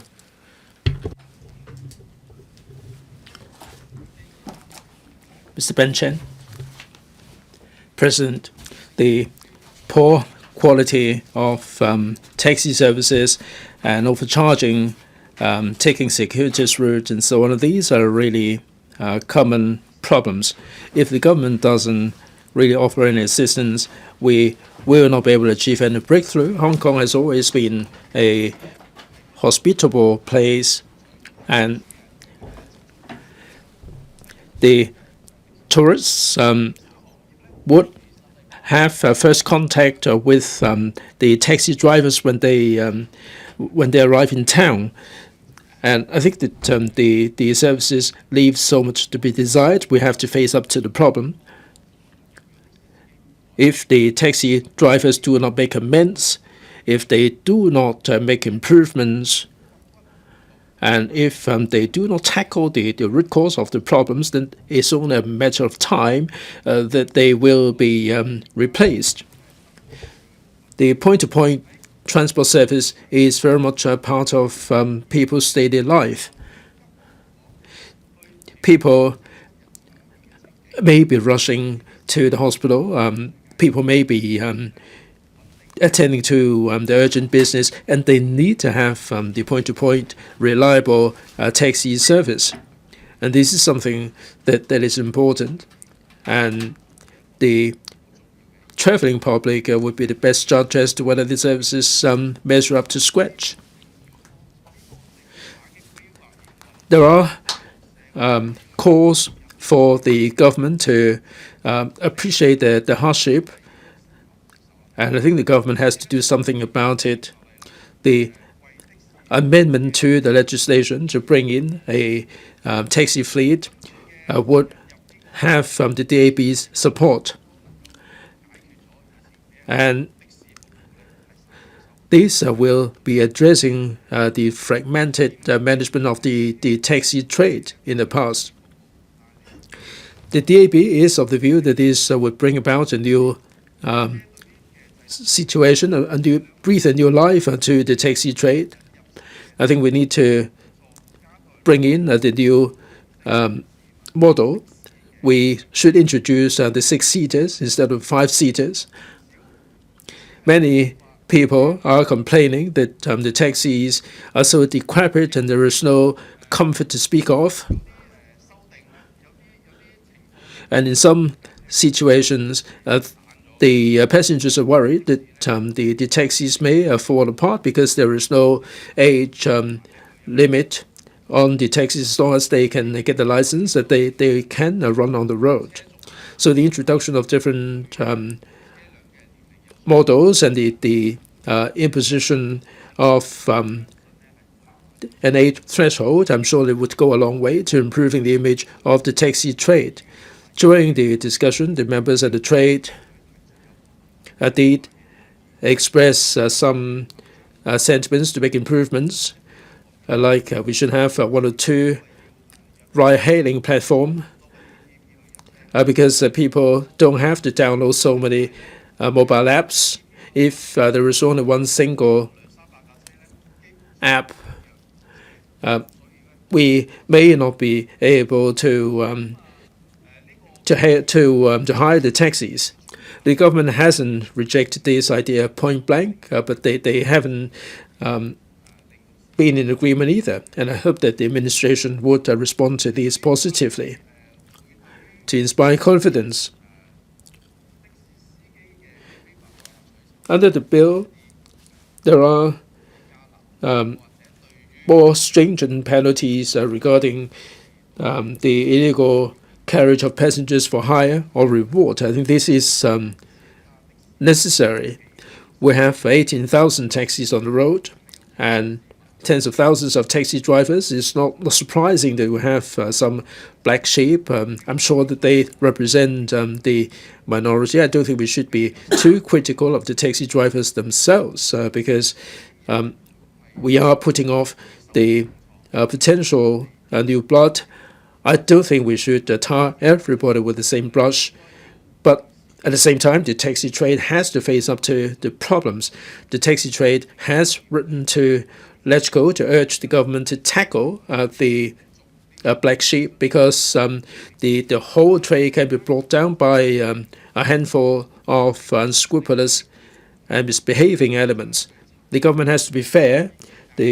We have to increase the penalty for illegal carriage of passengers for hire or reward. Now, there are vehicles that are used to take passengers. They are not licensed. They don't have the insurance. And something ought to be done about it. So the DAB is in support of Mr. Frankie Yick's amendment, which has been adopted by the administration. With legislation, we have to have good enough enforcement. If we rely solely on undercover operation, it doesn't produce the desired effect. Although this has to be done, still there are certain places where passengers are ripped off and passengers are overcharged, and these are ferret black spots. These are common occurrences. We simply cannot rely solely on undercover operation because the police are really hamstrung by manpower shortage, and this is not the priority of the police work. So we should take appropriate measures to tackle taxi drivers that are ripping off passengers and taking circuitous route.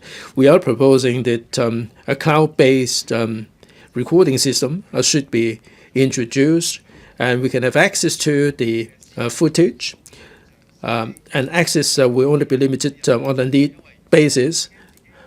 At the moment, there is no privacy when taking taxis. The drivers have their own recording system. We're not sure where the footages would go to. If we have a cloud-based system with limited access, we will be able to protect the privacy of the passengers and the drivers, and they will not be subject to unreasonable allegations. So we propose that these cloud-based recording systems should be introduced as soon as possible as part of this particular bill. And this proposal has been positively proposed by the administration. and people will set their mind at ease. As to the offense points system, not only should we penalize the black sheep, we should also keep the record. At the moment, if they are reoffending, there is nothing much we can do about it. Now, for the recidivists, there is this warning system. The drivers may be worried about being wrongfully accused. The cloud-based recording system would be the answer to the problem. There is an urgent need for this. I'm sure that the trade and the traveling public would like to see some changes to the taxi trade, and this is a very good opportunity to help the trade to turn over a new leaf. If these measures can get off the ground, I hope that the taxi trade will be willing to incorporate all the taxis into this fleet system, and the management will not be so fragmented. As to the amendments, I'll be commenting on these during the CSA stage. Thank you. I support the bill. Mr. Andrew Lam. President, the quality of taxi service leaves so much to be desired. The misbehaving taxi drivers taking circuitous route, ripping off passengers, refusing hire, these are common occurrence. These not only reflects the attitude of the taxi drivers, and it also shows the bigger picture of the taxi trade not making any improvement over the years. So it is inevitable that something be done about it. I'm grateful to Mr. Chen Kin-po, Chairman of the Bills Committee, and other members for engaging in discussion and taking the bill here to this floor for discussion. I'm also grateful to Mr. Frankie Yik for moving the amendments. I'm pleased to see this bill, the introduction of a licensing system for taxi fleet, and the number of passengers can also be increased. For serious offenses, there is a two-tier penalty system, and also higher penalty for illegal carriage of passengers for hire, and reward and the provision of quality point-to-point transport services. These are really good. As to the adoption of technology, this represents the first step, although this is a baby step. Is really better than going round and round in circle. At the beginning, there will be 3,000 to 4,000 taxi licenses or taxi fleet licenses involving 3,000 to 4,000 taxis. But we have 18,000 taxis in Hong Kong. This new system would be conducive to monitoring. But we cannot ignore the single taxis. Do we leave them out of the equation? If we come across one black sheep, the whole taxi trade and the whole image of Hong Kong will be dragged down with it. This can only be a transitional arrangement. Now, we have seen a lot of bad press regarding the taxi trade, and there is an urgent need for us to act to improve the situation. I have been monitoring the situation myself. Regarding Mr. Michael Luk's amendment, this is well-intentioned, but the amendments have not been discussed by the Bills Committee. And I don't think this has been sufficiently ventilated. I'm not sure how the trade would respond to this, nor do I know the views of the administration. If we take advantage of the time here for discussion, I don't think I would be able to digest all the proposed amendments. Now, we're dealing with an amendment bill, and we have to be discussing this in sufficient detail. Although Mr. Luk may have the best of intention, I don't think I can bring myself to support the amendments. At this point in time, we need to endorse the bill to improve the taxi services in Hong Kong, and I hope the administration would take this bill as the basis and absorb more new operators and to let the trade turn over a new leaf. With these words, I support the 2023 bill to improve the personalized point-to-point transport services. Mr. Rock Chen.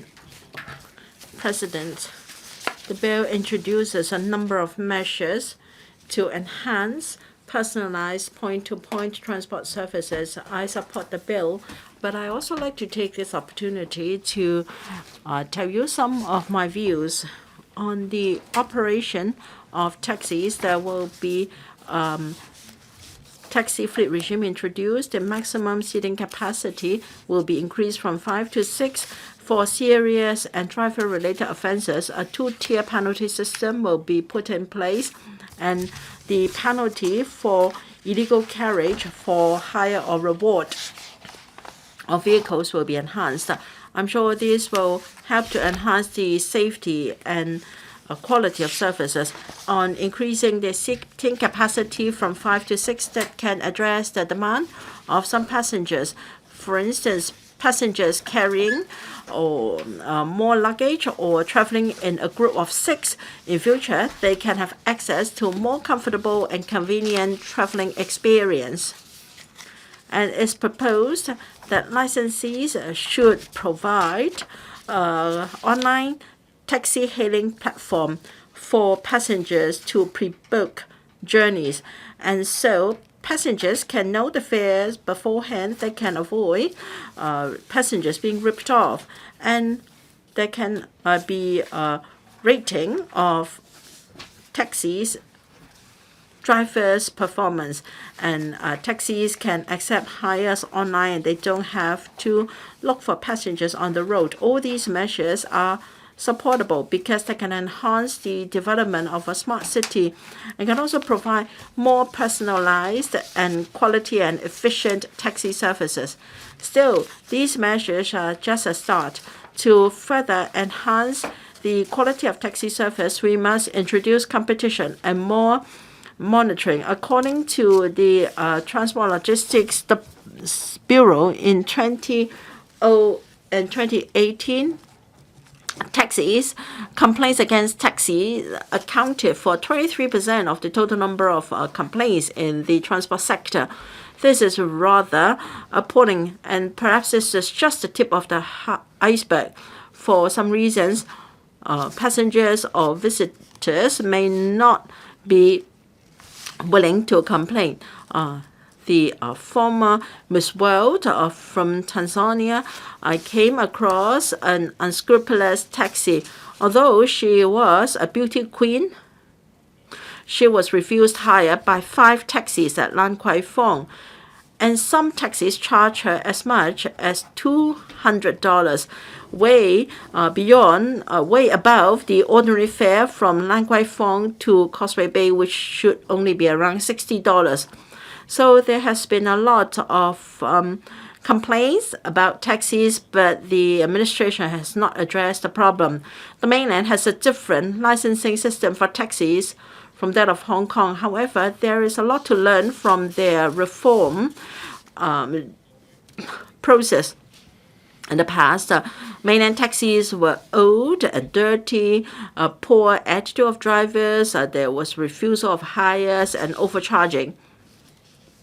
And very often, the man shown on the taxi driver plate, identity plate, was not the real driver. So we didn't really like to ride on taxis in the mainland. However, the mainland has introduced measures to enhance examination of cars and introduce measures to ban overcharging.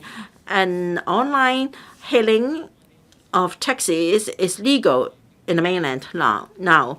taxis in the mainland face fierce competition. They have no choice but to improve their quality. They have got fleets.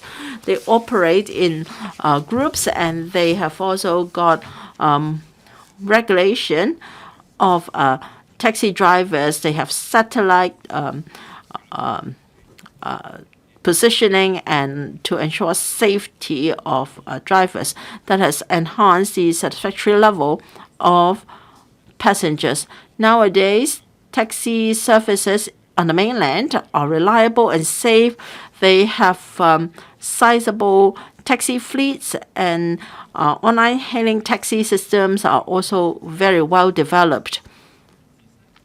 The SAR can, in the light of our own circumstances, borrow experience from the mainland so that we can have reform of our taxi industry. Meanwhile, the taxi industry should reflect on itself on how to enhance the quality of service so that they can win the support of the public by their performance. There should be continuous communication between the government and the industry.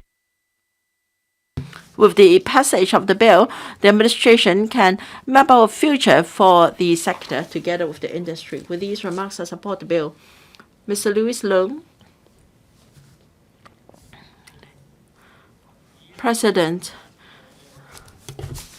the Road Traffic Legislation Enhancing Personalized Point-to-Point Transport Services Amendment Bill 2023 has got a number of measures on the operation of taxi fleets and a licensing scheme for the operation of such fleets, and to enhance the penalty of driver-related offenses, and also enhancing the penalty for illegal carriage of passengers for hire or reward. The purpose is to enhance personalized point-to-point transport services and to promote the long-term and healthy development of the taxi industry. I support the policy objective of the bill.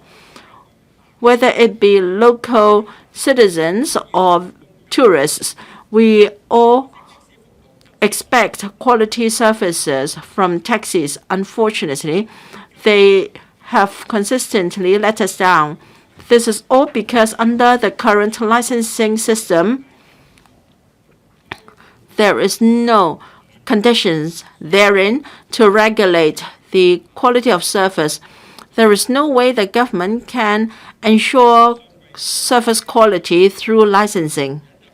I believe that with the introduction of a new taxi fleet regime, we can promote professional management of taxi fleets. We can encourage operators to provide quality service, and we will bring additional choices for passengers. For decades, the taxi industry has been operating on core terminals to provide services. Passengers have to call the terminal, and then the terminal will liaise with drivers. However, with mobile phones becoming more common, the trend is for people to book a taxi online. We have seen online hailing of taxis or vehicles competing with taxis. The crux of the matter is not new technology. Rather, these vehicles are not licensed taxis. They are just ordinary private cars, or so-called white licensed cars.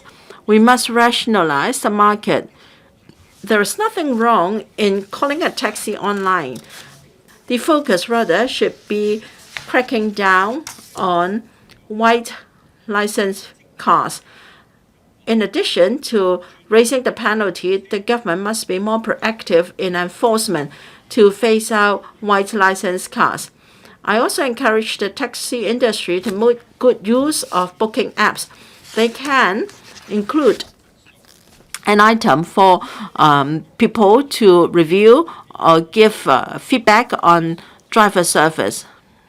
The government has proposed CSAs to enhance the penalty for owners who allow their cars to be used for illegal carriage of passengers for hire or reward. I support such CSAs. Many citizens have been refused a hire by taxis, or taxis making circuitous routes or overcharging, etc. This has led to conflicts between the taxi industry and members of the public. To tackle these black sheep, the government has proposed in the bill to introduce a two-tier penalty system.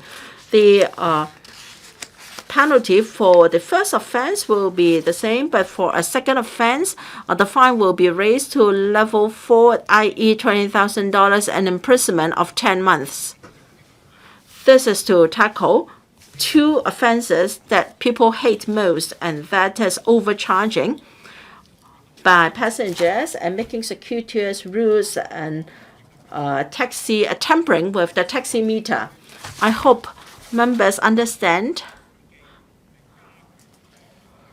that these amendments will enhance the deterrent effect. It will also protect the majority of the taxi drivers that are law-abiding.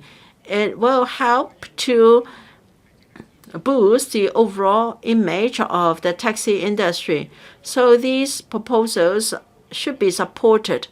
However, in addition to amending the legislation and introducing a taxi-free regime, as well as raising the penalty, taxi drivers should improve on their own service. This is crucial. Taxi owners should also do their part. For instance, the installation of e-payment devices on taxis so that tourists and local people can pay by electronic means to make their experience more convenient. And CCTVs can be installed so that in case there is a dispute between driver and passengers, that can serve as evidence. I hope that the industry, whether we're talking about owners or drivers, will keep up with the times. They should strive to provide quality services for the public. Thank you. With these remarks, I support the bill. Thank you. Mr. Jesse Shang. Thank you, President. I support the road traffic legislation enhancing personalized point-to-point transport services amendment bill 2023. I support the bill, but I want to stress the importance of adopting technology. Many members have discussed the bad apples. The undesirable practices come down to money. Some cabbies take detours, others overcharge passengers. Some cabbies refuse hire because they don't like to go on short trips. I talk to cabbies to find out what's in their mind. Young people hesitate to join the taxi trade. I found out about their situation. Some cabbies told me with 2 to 3 mobile apps, they can make $20,000 to $30,000 a month. Young people hesitate to join the trade. Older cabbies struggle with the technology. What's off-putting for cabbies is the technology, 5G and big data. Technology can bring more business to cabbies who can work with the technology. That will also mean faster rides, better chances at getting a cab ride for passengers.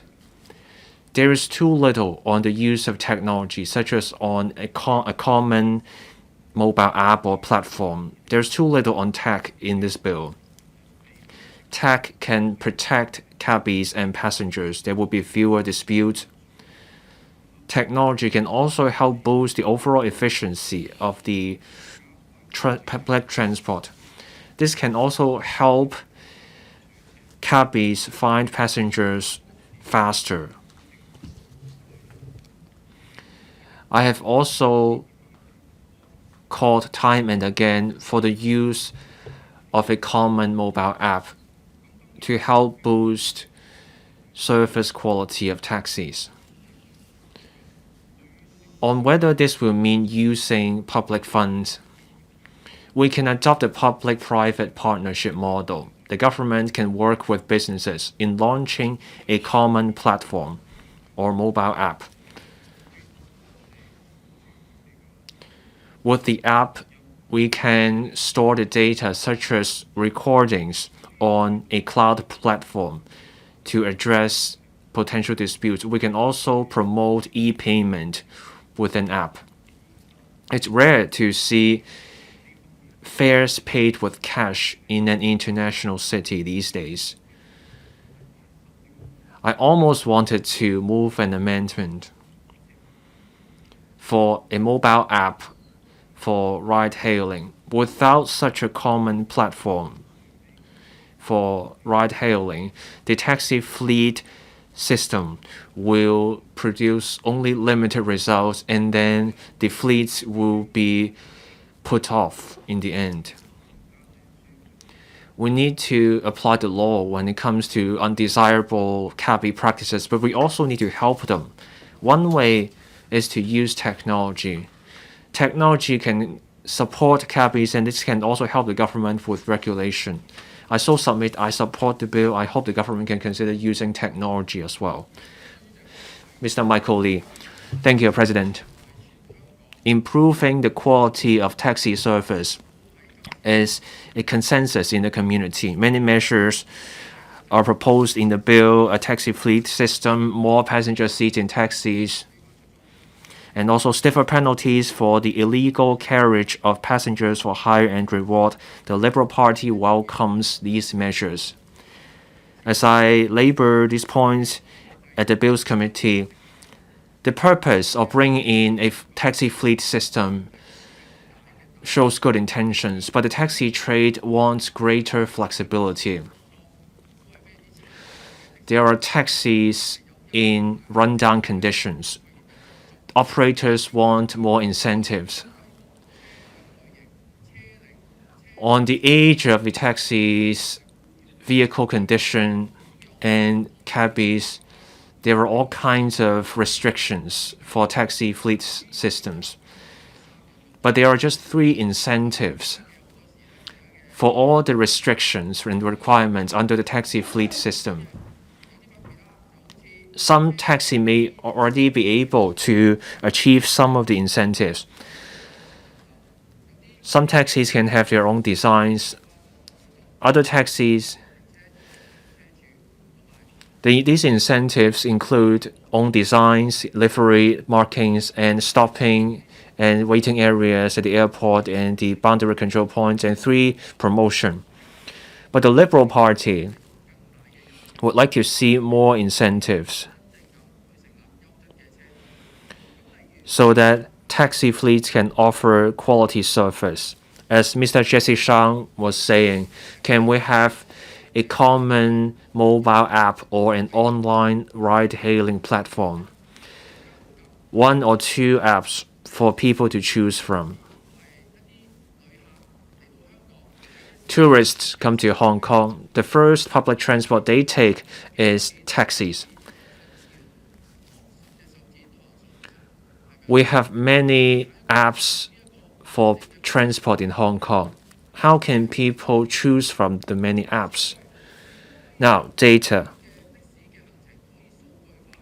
How can we turn taxi trips into data? How can we get our hands on the data?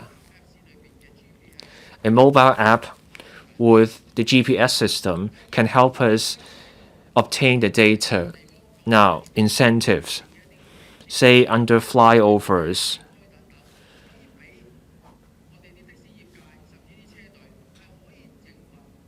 Can we turn those spaces into areas for maintenance charging for taxis? That's how we can provide incentives for taxi fleets. Otherwise, there's no parking space for taxis. Those who suffer are ordinary citizens. So there will be more public complaints. Insurance costs are rising for taxis that fuel rising operating costs. For cabbies with a good track record, can we have lower insurance premiums as long as the risks are manageable? That will help taxis. I hope the government can achieve these 3 points.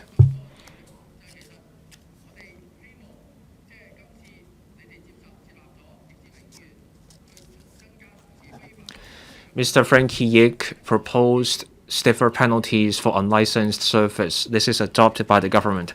The government has failed to take tough and resolute actions to combat unlicensed service, illegal carriage of passengers for hire or reward. The drivers get fined $2,000 to $3,000 each time they price in the fines.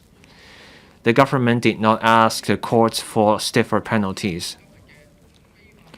That's why we end up with the rampant unlicensed services. Hong Kong has at least tens of thousands of unlicensed service operators or drivers. Some even offer car rental for drivers to run the unlicensed service. Protecting road users and creating a level playing field mean the government has a role to play. With the unlicensed service, there's no insurance coverage. That's a threat to road users. It's a time bomb on the roads. The unlicensed service requires no license fees. As long as they have a vehicle, they get the basic insurance coverage. They put the service on the mobile app and then the service is up and running. Requirements, specifications, standards, fees, fares, no rules at all. So that's not a level playing field. So as I said, the unlicensed service is a bomb, it's a threat, it hurts public transport, and it even hurts the logistics sector. That's why the Liberal Party supports the stiffer penalties for illegal carriage of passengers for hire or reward. But the higher fines and the impounding vehicles don't go far enough. The cost of running unlicensed service is low, and the courts tend to hand down lenient fines. That's why more drivers flout the law. There will be stiffer penalties under the bill. But these drivers may use their own or other people's vehicles. They may even rent a vehicle. And they may only run the service for a short time. So a longer impounding period will do little to deter drivers from offering the illegal service. That's why the Liberal Party and I support Mr. Frankie Yik's proposal about stiffer penalties. 3 months for first conviction, this would raise to 6 months in jail, and the subsequent convictions 12 months in jail. We are pleased to see that the government has adopted our proposal.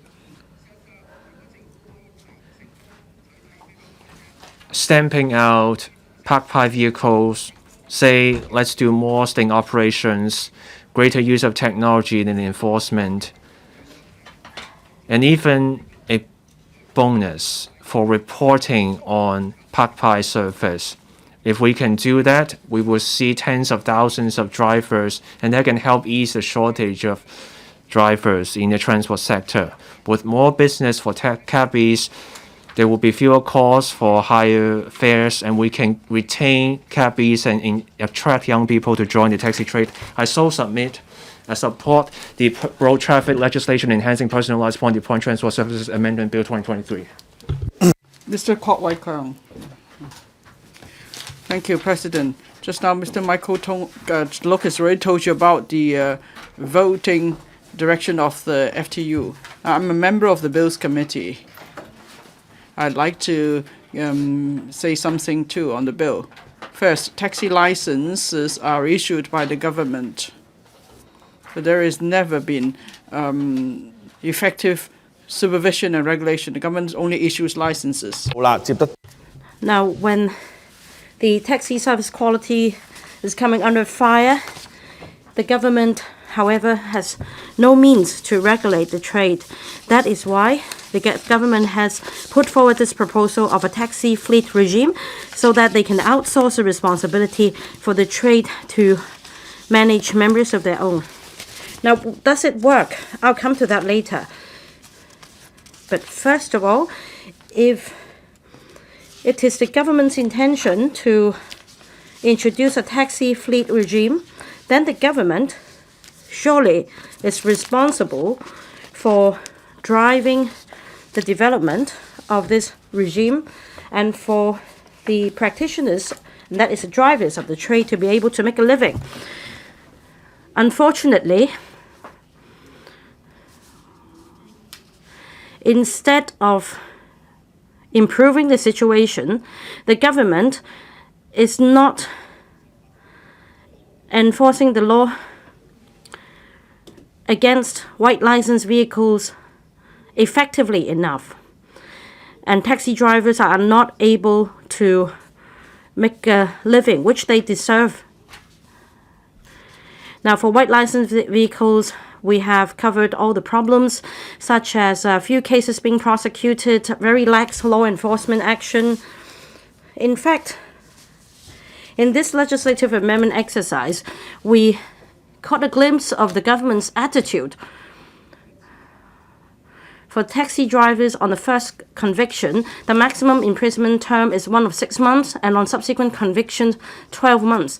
Now, for white license vehicles, on first conviction, the imprisonment term is 3 months at maximum, or subsequent convictions, 6 months. Only when Mr. Frankie Yik moved an amendment or proposed an amendment have we aligned the two systems of penalty. Clearly, it is the government's original intention to just let the white license vehicles drivers off lightly. Now the situation has been rectified with the proposed amendments. Coming back to my point, for the appalling taxi service quality, this is by and large due to a lack of manpower. I remember when I was small, the taxis would so-called cruise around, or rather making detours to look for passengers, and they even had the leisure to just drive around and take pictures of the landscape. This is no longer the case for taxi drivers nowadays. It has become a very difficult job for them.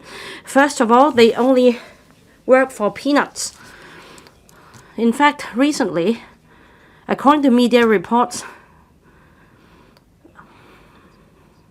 they earn only $700 to $900 of income a day, taking the rental costs and the fuel costs. And nobody works 30 days a month. So that means on a monthly basis, they earn roughly $20,000. And it is already the best scenario in which they don't get booked by the police. Sometimes they only stop the taxi to go for a toilet break, and then they will receive a ticket, and $320 will be gone. In order to avoid that, some taxi drivers would only buy takeaway lunch boxes.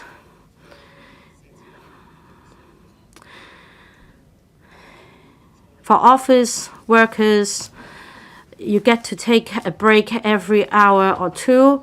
But for taxi drivers, they work to no end. So they face a lot of hardship. They earn only a meager income. They are also prone to occupational diseases, such as cardiovascular diseases. They are constantly very anxious of being booked by the police. In the past, we heard about younger taxi drivers taking up more shifts, taking up more passengers, so that they would be able to afford a taxi license of their own, albeit with a mortgage. Now they can no longer afford to do so. The other problem is, at the moment there are 210,000 drivers with a taxi license. For those aged below 50, there are only 30,000 of them.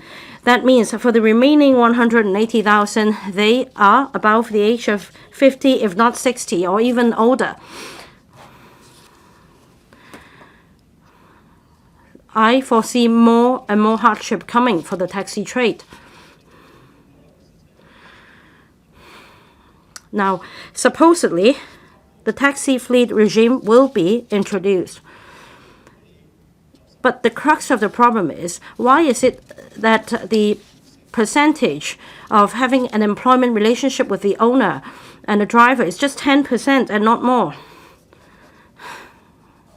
Well, supposedly, the taxi fleet regime seeks to enhance taxi fleet management. But if the owner can only take charge of the 10% of the taxi drivers, what happens to 90%? They pay a higher rent, of course. They also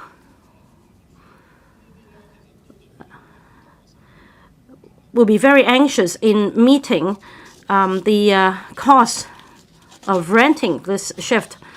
So we're proposing an increase of this percentage from 10% to 50% so that the government can achieve this objective of the taxi fleet regime, so that there will be more safeguards for newly joined taxi drivers, so that with this employment relationship, owners can also impose certain requirements on the taxi drivers in their own fleets. But it seems from the points made by other members, our proposal would hardly be accepted after all. The third point is there may be 2,000, 3,000 taxis joining the fleet, and that may not have an impact on the taxi license value itself, but it will have a strong impact on the number of taxi drivers. We have 57,000, 60,000 professional taxi drivers. At the moment, they drive ordinary taxis, and taking away 3,000 taxis, that means there are 15,000 taxis supplying the streets.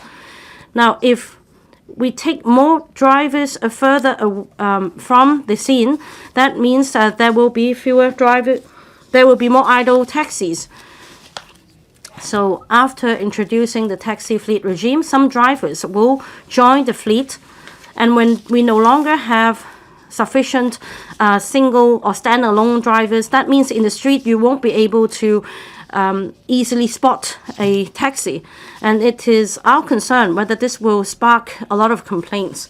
Finally, like Mr. Michael Luk said, for the taxi driver offense point system, or TDOP, the FTU has strong reservations. For those fleecing tourists, those malpracticing taxi drivers, their licenses should be suspended at once. They should not even be allowed to have points deducted or in the first place.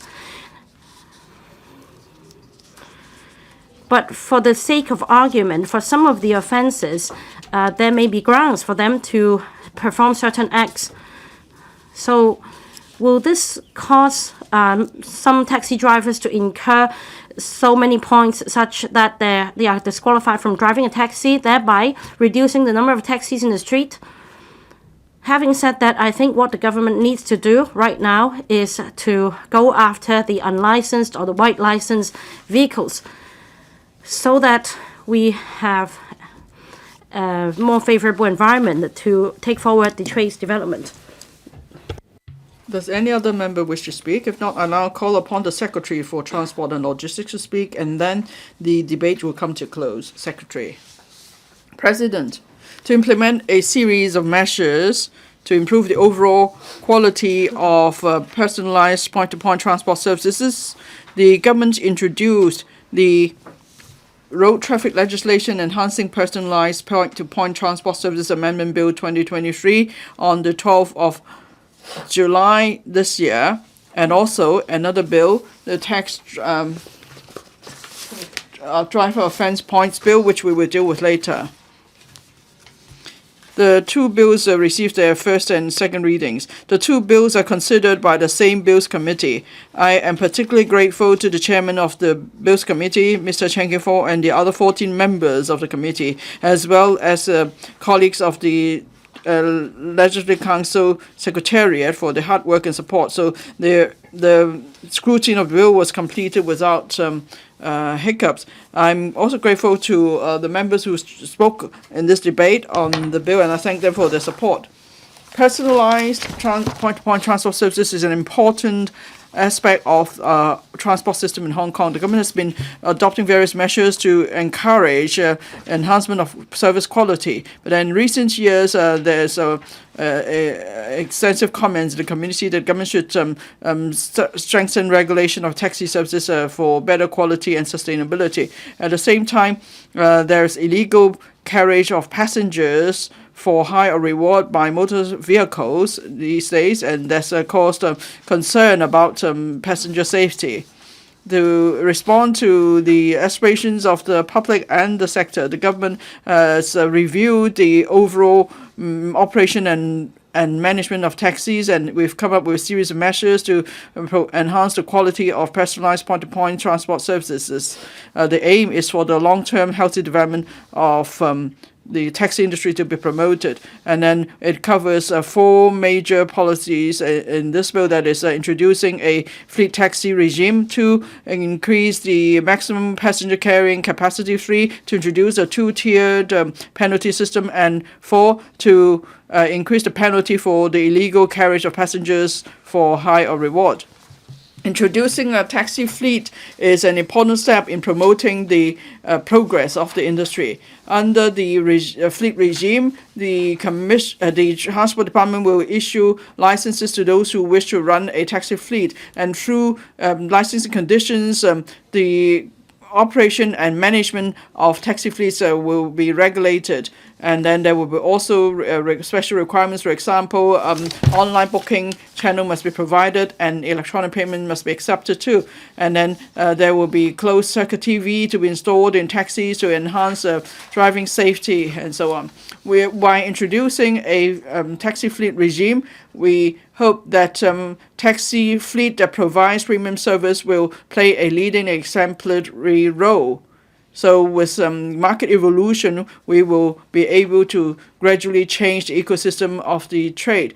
And then we could also promote healthy competition between different taxi fleets, and also between fleet taxis and non-fleet taxis. This will encourage the trade to strive for excellence and enhance the overall service standards and image of the trade. At the end, passengers, drivers, and the public will benefit. And if the bill is passed by this council, we will start the preparation work as soon as possible. So in the first half of next year, we will start inviting applications for taxi fleets. Now, we want to encourage the sector to join the fleet regime. So there will be various operating rights for fleets, for example, allowing the allowing livery and markings on vehicle bodies of fleet taxis, and also allowing setting fares for prearranged trips and so on. And then there will be a special stopping place for fleet taxis at the airport and at cross-boundary points for fleet taxis to pick up passengers who have pre-booked trips. We've also heard views of members and the sector, and because they want the government to provide more incentives. For example, we will consider granting land on short-term tenancy basis for the management and repair and maintenance of taxi fleets. So we'll actively consider all these suggestions. Now, some members have proposed a midterm review. The government agrees it should be done. So after the operation of taxi fleets, we will closely monitor their operation and management, and will conduct midterm review to see whether there's room for further improvement. As the Bills Committee considered the bill, the majority of members were supportive of the introduction of a fleet taxi regime, but then some members expressed concern as to whether the government could provide a common online ride-hailing platform. Now, we believe it is better to leave it to the market to eventually develop such a platform, because that will allow more room for development for the trade. And also, we will rely on market forces to promote the long-term development of the industry. If the government becomes involved or intervenes, it will actually stifle out such impetus. Now, we want to make it easy for passengers and visitors to book taxis, fleet taxis. So we will require fleet taxi license holders to provide pre-booking website, and then passengers need only scan a QR code, and there's no need to download any mobile app. We'll also require the opening up of data for third-party involvement in providing the necessary services. And then some members also suggested cloud-based, mandatory cloud-based camera systems in the fleet taxis. Now, we understand members' concern, so we will require fleet taxis to install camera systems. But then are we going to require all taxis to install cameras, or that involve complicated issues? After the passage of the bill, we will immediately start to consider the feasibility of this suggestion. And then next year we'll consult the taxi trade, and then we could foster consensus and consider whether this will be made a mandatory measure. Mr. Michael LUK has moved a number of amendments on the operation of taxi fleets. That includes requiring increasing the threshold. So for the license holder, he has to own no less than 5% of the number of taxis in the total fleet, and also hire no less than 50% of the taxi drivers in the fleet. Now, we believe that if we raise the threshold substantially like this, and it will deter those who are interested in forming taxi fleets, it may not be good. So during the committee stage, we will further explain why the government is against Mr. Michael LUK's amendments. Apart from introducing the taxi fleet regime, the bill also proposes to increase the penalty for the illegal carriage of passengers for higher reward by motor vehicles.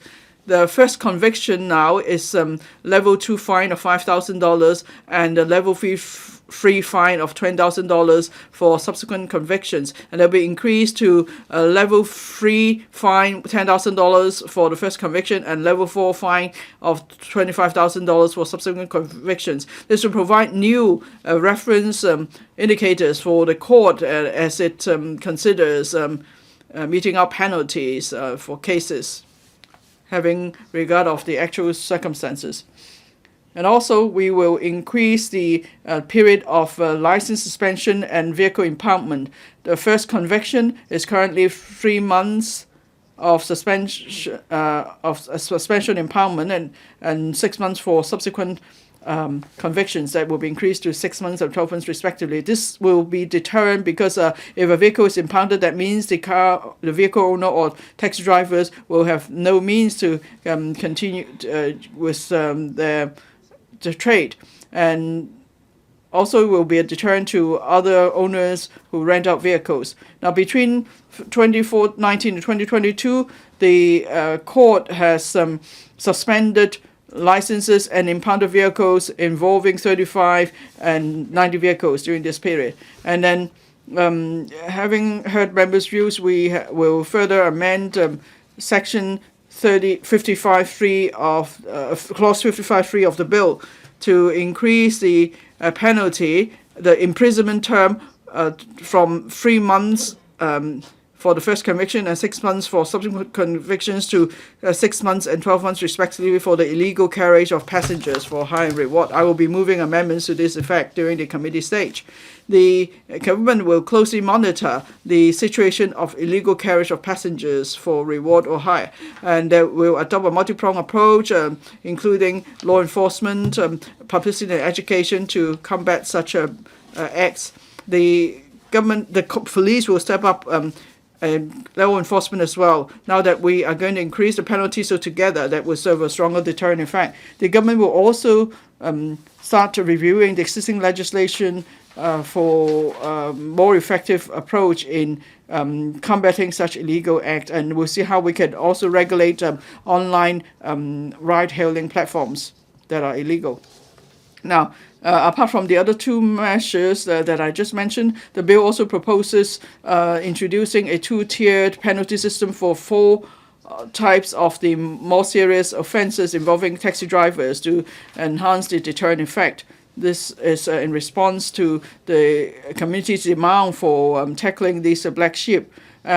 We're also proposing to increase the maximum passenger carrying capacity from 5 to 6, and members have no objection to that. About illegal carriage of passengers for hire and reward, members spoke on that, and my response is as follows. Some members asked how we're going to encourage taxi fleets to switch to electric taxis. Now, when considering an application, if the applicant undertakes to use more electric taxis, then a higher score will be given.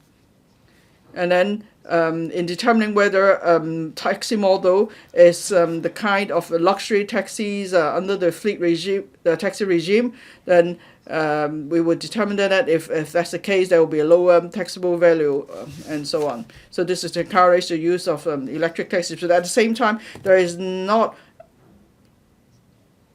available many options for electric taxis. There aren't many taxi models yet. So we also have to consider that we're still trying to develop a comprehensive network of quick chargers. So we will not make it a condition in the license for the time being. We'll closely monitor the development in the market. And if in future there is sufficient support facilities, then we will be very flexible in imposing certain conditions in the fleet taxi license. Now, how can the public or visitors identify which are the pre-booked taxis? Now, when taxis are out of service, usually taxi drivers will use a plate to cover the taximeter indicators, or what is commonly called as the taxi flag. At the moment, the law does not have any requirements on the fonts and formats of the words printed on the plate. The Transport Department will consider the actual status of the taxi, and it encourages the taxi trade to display certain plates, for example, out of service or on the way to pick up passengers. So people can tell this is a taxi trying to pick up pre-booked passengers. So the Transport Department will talk to the sector to design different these formats of these words and text, so the taxi drivers can display the appropriate plate as necessary, and it will be easy for passengers and visitors to identify the status of the taxis. Now, encouraging in 2020, end of 2022, the taxi trade asked for increase in taxi fare. The Transport Department is now considering the fare increase applications of the taxi trade, and is also considering the latest data. the government will bear in mind certain criteria. That is the sustainability of taxi service, the level of fare that's reasonable, and so on. Some members asked whether we should review the permitted operation areas of the different types of taxis. Now we have new territories taxis because we want to make sure that there are enough taxis in the new territories, especially in remote areas, to meet the needs of the public. For NT taxis, they are only allowed to operate in NT Northeast and NT Northwest. But then we'll have regard to the changing circumstances. NT taxi operators and taxi drivers and the residents may have different demands, and in light of that, we may make adjustments as necessary.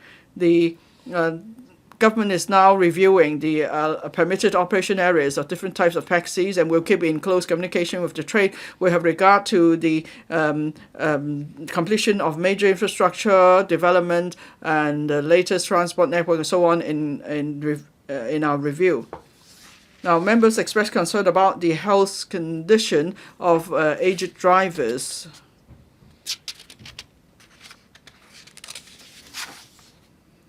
In May this year, we reported to the panel on transport that the government has taken on board the recommendations of our consultant and also the practices in other jurisdictions. We also talked to experts, and we have come up with a series of recommendations, proposals. Actually, for the older drivers, there are more stringent requirements. For example, the fitness fitness certificate, we have raised the age threshold. So for those aged 65 or above, they will have to show such a fitness proof instead of only those who are aged 70 or above. And then also the fitness proof will only last for 1 year instead of 3. The government will continue to talk to the trade and work out all the details as soon as possible. With the fleet taxi regime, the government will require tax license holders to manage drivers properly. They should also issue guidelines for rest. For example, after working for a certain period, there should be sufficient rest time for drivers because we want to avoid fatigue driving. Some members also asked the government as to how we're going to combat illegal carriage of passengers. They've asked how we are going to step up enforcement. The government has been adopting a multi-pronged approach in combating such illegal acts.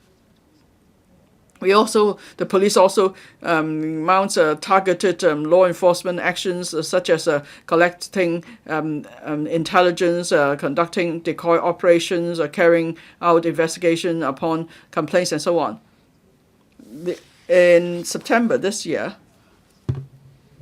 the government has stepped up action against such acts, and for renting vehicles for legal carriage of passengers, the police have have mounted arrest operations at major roads such and so on, and also for illegal hire without third-party insurance or soliciting activities in relation to illegal carriage of passengers, so on. We're cracking down hard on all these acts. And we also welcome information from the public for the police to conduct investigation and take enforcement action as necessary. The police will set priorities for different operations and deploy resources accordingly.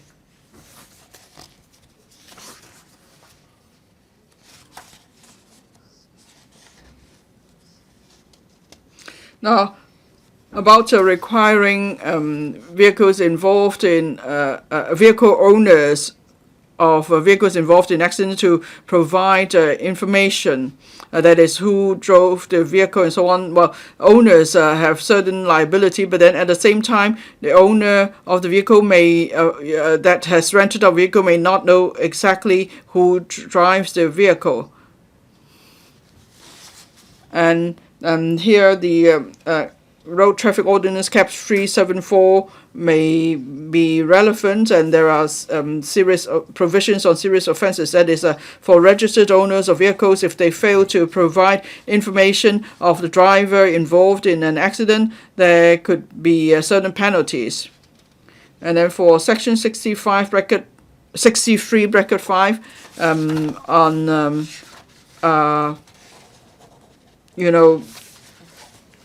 defense and so on. Well, the vehicle owners are allowed to make certain defense. And then in Section 63 of the ordinance, the police may require the owners to provide information on the driver involved in an accident. And then having regard to the nature of the case, the police may also collect evidence on other issues. And then the police may have other means to identify the cause of the accident, and also take up prosecution against those suspected to have broken the law. This is to ensure the safety of road users. Now, for appeal cases against illegal carriage of passengers, the Secretary for Justice may consider lodging an appeal based on various reasons, and then the court will consider these cases.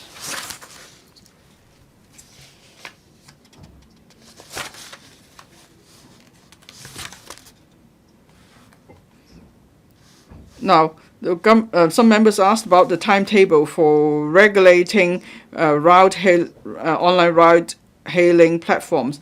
The government will review the existing legislation on how there could be more effective regulation of illegal carriage of passengers and ride-hailing platforms. Now, only cars with the relevant permit may provide carriage services to passengers, and then by the middle of next year, we will have considered all the legal points and overseas experiences, and then we will talk to the council and trade. Now, there's also a judicial review case on driver of a ride-hailing platform without the relevant permit, and we will wait for the ruling of the case and see how it may affect our review. Now, we have considered very carefully all the details and consulted all the parties in coming up with this bill. We believe that the complementary measures will improve the quality of personalized point-to-point transport services in response to the demands of the public. It will promote the long-term and healthy development of the taxi trade, as well as strengthening protection for passengers and other road users. I ask members to support the bill and the amendments to be moved by the government. Thank you. I now put the question to you, that is, that the Road Traffic Legislation Enhancing Personalised Point-to-Point Transport Services Amendment Bill 2023 be read the second time. Will those in favour please raise their hands? Those against, please raise their hands. I think the question is agreed by a majority of the members present. I declare the motion passed. Road Traffic Legislation Enhancing Personalised Point-to-Point Transport Services Amendment Bill 2023. This Council now becomes Committee of the Whole Council to consider the Road Traffic Legislation Enhancing Personalised Point-to-Point Transport Services Amendment Bill